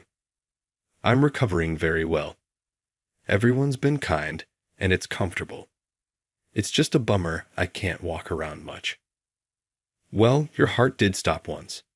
Just bear with it for a bit. By the way, Heather, are you taking a break from your training? I'm off today. I'll be in surgery from tomorrow. Take care, big bro. It seems like his perception of me has changed since that incident. She appears to appreciate me more. Moreover, she has started coming to me with questions about her training. Our communication has improved, and I'm relieved. Oh, I'm getting thirsty. The only place to get a drink is the convenience store downstairs. It'll take a while, but I'll go get something. You two, take your time. Heather said, exiting the room with a mischievous smile. I couldn't help but smile at her casual thoughtfulness. Having nothing pressing to attend to, I took a seat next to Catherine's bed. There were moments I thought things might go south, but I'm glad it's all thanks to you, David. From the day we first met during our exams, when I only lent you an eraser, to now, saving my life. If it weren't for you, my life would have been entirely different. Thank you. Saying this, Catherine took my hand. Her hand felt warm, a reaffirmation of life. I felt a surge of happiness and gently squeezed her hand in return.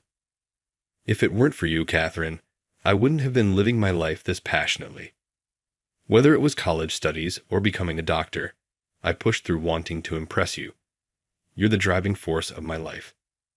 So we both can't do without each other, huh? Yeah, please live long. You too. David, we laughed together. Later, Catherine made a full recovery and returned to work. She consults her health but lives each day at her own pace. The beautiful and kind doctor is popular in the outpatient department as always. Heather is diligently working on her medical training. She was inspired by Catherine and shows the path of becoming a doctor. She's hardworking and seems to have a knack for it. However, she still tends to jump to conclusions, and there's room for improvement. I genuinely hope she does her best. As for me, my days are packed. Director Johnson had facilitated my trip to Germany, and in return, he often hints at that favor, keeping me on my toes. Well, I do feel indebted and want to repay the kindness. Despite the ups and downs, I'm glad I never gave up. My determination even took me to Germany. I successfully saved Catherine, but it wasn't just my effort. It was Catherine's will to live, Heather and her family's support, and help from the director and others around us. It made me realize how much love surrounded Catherine. But of course, I believe I love her the most. Every day, the one you love isn't something to be taken for granted. So, I want to cherish each day. I won't ever give up on our happiness. With that thought, I swore to give my all today and every day. My name is Bob. I am a sidelined employee working for a certain publishing company. This year, I'm hitting the big 40 and still haven't settled down.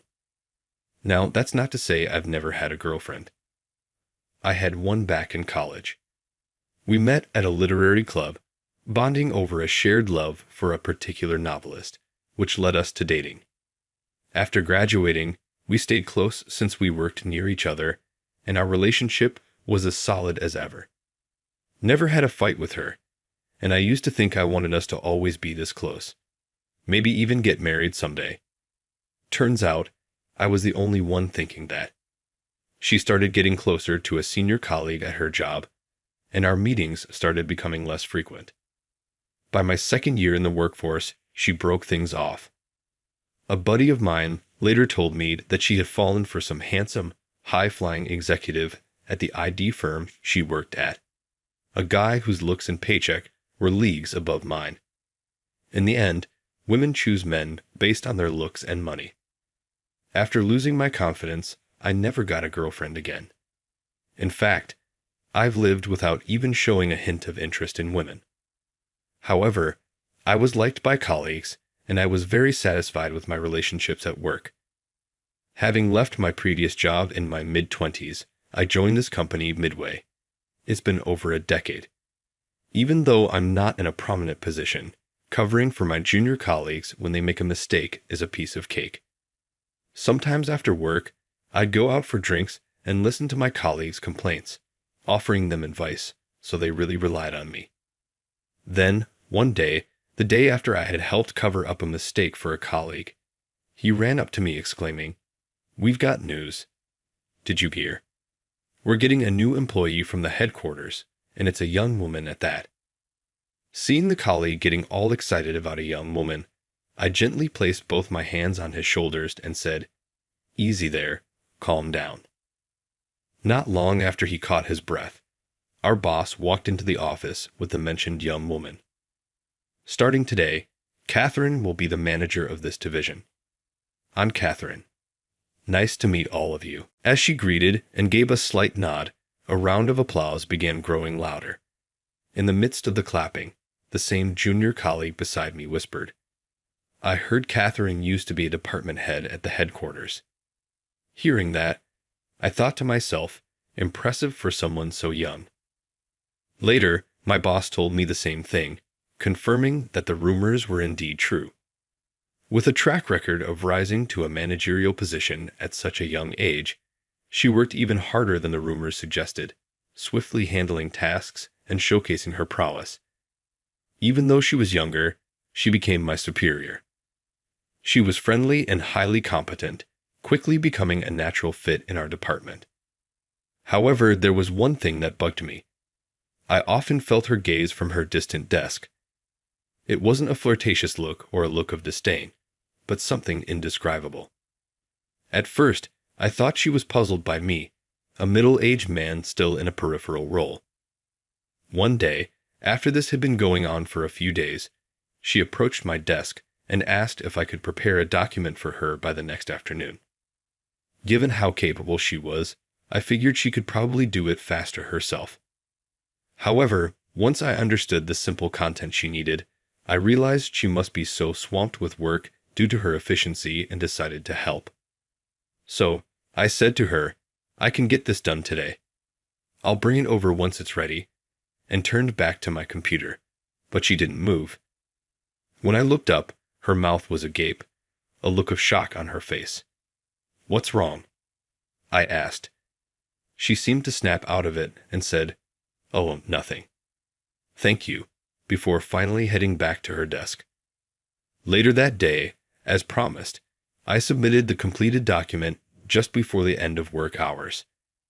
She looked even more shocked than before, glancing back and forth between the document and me. I braced myself, thinking she might criticize me for not doing a good enough job. Amazing. Those were the first words she finally managed to utter. Then she continued, "Who exactly are you?" Apparently, what had taken her aback was the impeccable and advanced nature of my presentation. A younger colleague, looking quite curious after witnessing the scene, was about to approach when another colleague, sensing the tension between me and her, took the younger one's hand and said, "We'll be heading out now," and left the office. After seeing them off, I met her gaze and responded, "Just a sideline employee, really." But with a look of incomprehension, she blurted out, as she looked up at me with a puzzled expression, "No offense, but this French document isn't just something you can merely translate. Even folks at our headquarters find it intricate, and yet you've compiled it so flawlessly. It's unbelievable." While she continued to alternate her gaze between the document and me in sheer astonishment, I explained, "In truth, I studied abroad for a year during college. I studied French like my life depended on it. Interacting with native speakers during that time boosted my proficiency even more." Hearing my explanation, her expression of shock remained unchanged. "I get that you know French, but this document contains information that isn't just French-based. For a typical employee, translating non-French parts takes time. But you've done it so quickly. Just how many languages can you comprehend?" I simply responded with, "About 5, stating only the fact. At my brief response, she looked even more startled, almost as if she'd seen a ghost. "I can't believe someone of your caliber isn't in a top position here or at the headquarters," she said, holding her head in disbelief. Simply stating the truth and receiving such a reaction made me feel like I had done something wrong. An awkward silence ensued. After a brief pause, she looked at me with a smile as if to shake off the previous tension. She then began to reveal the true reason behind requesting the document from me. "To be honest, ever since my first day here, I've been astounded by your work ethic. Bob, given your age and the quality of your work, it wouldn't be surprising if you were making waves at our headquarters. I always wondered why. Hence, to gauge your capabilities, I had you work on this intricate document. From what I've heard, Bob, you left your previous job, joined this company midway, and have been in a low-profile position for over a decade. Don't you ever want to climb the corporate ladder?" When she said that to me, I wondered if other colleagues had the same doubts about me. But I wasn't too interested in things like promotions or fancy titles. When I mentioned this, she laughed and said, "You're an interesting guy." From that day on, the difficulty of the tasks given to me increased dramatically. Later on, she asked me to accompany her to a meeting at the headquarters. Although reluctant, I agreed and headed to the headquarters. It was my first visit to the headquarters since my mid-career interview, and I was a bit nervous. The meeting was about an upcoming business book for young people. Before the meeting started, I had thought I'd just attend and not voice my opinions. But once it began, I couldn't suppress my thoughts. Before I knew it, I was suggesting various ideas, and most of the employees at the headquarters nodded in agreement, their faces showing astonishment. The CEO was also present, and after the meeting, I was called into his office. I went with Catherine. "Well, Catherine was right. You're really talented, Bob. We shouldn't let talent like yours go to waste. I'd really like you to join our editorial team at the headquarters and fully utilize your abilities. Taken aback by this sudden offer, I said, "Me?" The CEO cut me off, covering my hands with his own, and firmly said, "I'm counting on you." I still wanted to decline, but I felt I couldn't let down the CEO with the expectation he poured into that handshake. I murmured to myself, "I'll give it my best shot," and then replied, "Understood." I was transferred to the editorial department shortly after. When Catherine was transferred from the headquarters to my previous office, everyone was wondering why such a competent person was transferred. But this time, the looks I received were the exact opposite, cold and skeptical. This old guy is getting transferred to the headquarters now. Wasn't he just a regular office worker all this time? Is he up for it? When I first transferred, I often heard such comments, but I couldn't let that get me down. I had to deliver results here to meet the expectations of the CEO and Catherine. From then on, I worked tirelessly, paying no mind to the stares and whispers. The hard work paid off. Eventually, even the employees who had once looked down on me began to recognize my contributions. The sense of fulfillment in this environment was something I never experienced in my previous position. I've grown fond of this workplace. One day, after getting used to my role at the headquarters, I was having lunch at my desk. While eating lunch, I got an email from Catherine. "Want to go out for drinks after work today?" Thinking about it, since I transferred to the headquarters, I hadn't really hung out with Catherine outside of official meetings. I've come a long way, so I thought it'd be good to go as a way of saying thanks. When I arrived at the designated bar, Catherine had already started drinking. She noticed me and waved her hand with a relaxed expression, one she would not show at work. "I've heard from the CEO and some folks at the office. Sounds like you're doing great." "Well, not really. I'm just finally getting used to the job and the office vibe. It's been busy every day." After giving each other an update, she asked, "Can I ask you one question?" She asked with a slightly different, more serious look in her eyes than before. I didn't say anything but just nodded in response. "Why were you, Bob, who is so talented, settled in such a backbench position?" Being a lightweight drinker, I was already tipsy after only drinking half a mug of beer. Maybe because of that, I started sharing a story I'd never told any of my colleagues before. I actually graduated from Harvard, but on the resume I submitted to this company, I listed a different university. I couldn't see her face, but I could guess she probably had the same shocked expression she showed when she managed to understand a challenging document in a short time. Ignoring her reaction, I continued my story. In my previous company, which was over a decade ago, I was brimming with enthusiasm from the get-go. I wanted to climb the corporate ladder and be among the elites. Not only did I have the ambition, but I was also one of the top performers among my peers. For a while, my colleagues were just as driven as I was. Every day was competitive and challenging, but it felt fulfilling. However, at some point, jealousy began to seep in from my peers. Before I knew it, they'd say things like, "Of course, he can do it. He's a Harvard grad." I found myself taking on their work as if they were pushing it onto me out of spite. Gradually, the mental pressure took its toll, and I fell into depression. The next thing I knew, I had quit my job. People had such high expectations because of my Harvard background, thinking I could handle anything. I began to wonder if it was better to pretend to be less competent to avoid the extra stress. That's why I had the fact that I was a Harvard grad and lied on my resume.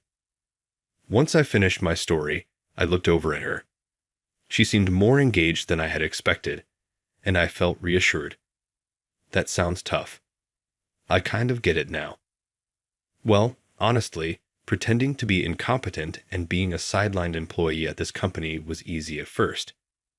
But if I hadn't met you, I might have just coasted until retirement without ever feeling this fulfilled. While I initially felt out of place when I transferred to our headquarters, now I really enjoyed working with my colleagues in the environment. I owe a lot to you, Catherine. I can't thank you enough. Expressing my gratitude was a big reason I came here today, so being able to convey it made me feel refreshed. As for her, she looked a bit bashful and humbly said, "Oh, please. I didn't do much," though her expression hinted she appreciated the compliment. We chatted for a bit longer before she suddenly remembered. "Oh, right, I invited you here today because there's someone I want you to meet, Bob. Apparently, this individual is a professor, also a Harvard grad like me. I heard that he is a well-known professor in the publishing world, and that books written by him are sure to become bestsellers. He can be a bit stubborn and difficult, but maybe he'll listen if it's you." A few days later, Catherine and I went to meet the professor. "Hello," Catherine greeted as she opened the door. The professor, seated and engrossed in a newspaper, looked up with an exasperated expression and said, "You again?" "I have someone I'd like to introduce today," Catherine said, giving me a strong push from behind to prompt me forward. "Pleased to meet you. I'm Bob from Tez Publishing." Despite Bob being a Harvard grad, he listed a different college on his resume and was sidelined at his job until recently. Her spilling the beans about my past right off the bat made me bow my head in surprise and embarrassment. However, the professor's reaction was unexpected. "Now, isn't that intriguing?" he remarked, breaking into a cheerful laugh. "Well, let's at least hear what you have to say. You came to discuss publishing, didn't you?" I had been on guard because Catherine had warned me about his stubborn and difficult nature, but now that the ice was broken, I felt relieved. Prompted by the professor, Catherine and I took seats across the table from him. I was anxious about the possibility of him diving into technical topics I wouldn't be able to answer. However, our conversation remained casual. We chatted about me, about Catherine, and touched a bit on the publishing industry. Losing track of time, it was evident the professor had warmed up to me. "Man, Bob, you're not only entertaining, but also sharp. If you be the lead editor, I'd consider publishing with your agency." "Really?" "Yes, but if we're doing this, we're aiming for a bestseller. I don't want to compromise on the content, so give it your all. Bob, I'm counting on you." And with that, I had won his favor. Just as Catherine had hoped, we got to discuss publishing. We did it, Bob. With your persuasion, even that stubborn professor was moved. I modestly replied, "It wasn't all me. I didn't do much, but deep down, I was ecstatic like never before. I couldn't believe I'd have the chance to work with such an esteemed individual like the professor in my life. The thought alone made me look forward to each new day." The business book for young adults that the professor and I collaborated on was a massive success. I was convinced that with the professor, we could produce future classics. And so, I delved even deeper into my work. That effort was never in vain. The books the professor and I released kept hitting the bestseller list, and my presence in the editorial department had grown immensely compared to before. And when I say it had grown, I don't just mean in terms of prominence. The sense of fulfillment I felt, something I would never have experienced in my previous job or back when I was just another face in the crowd, was incomparable to the past. Later on, my relationship with Catherine evolved from work colleagues to dating. Now we're married and have been blessed with a beautiful daughter. My life, which was once set on coasting through average days until retirement, underwent a significant transformation after meeting Catherine and the professor. I hated my job because of my excellence, and at one point, I even gave up my hard-earned title of Harvard grad. However, I was able to change thanks to encounters with people who could be described as fate. I was just lucky to have a fateful encounter. But when I see someone wanting to change their situation now, I want to tell them this. Don't fear change. Take action. Just waiting for an opportunity might mean you only get your chance after turning 40, or perhaps you might never find it in your lifetime. Well, 40 isn't too late.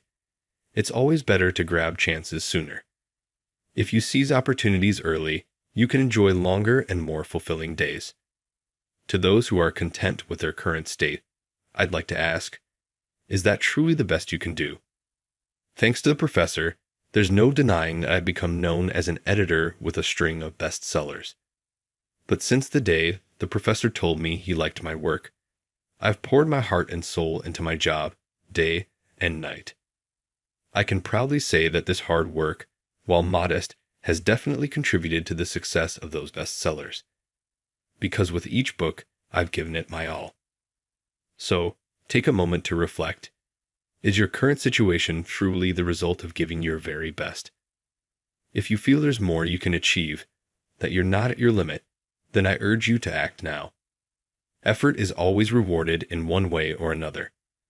If my life, where I even falsified my education to become a sidelined employee, can change so drastically from just a few encounters, so can yours.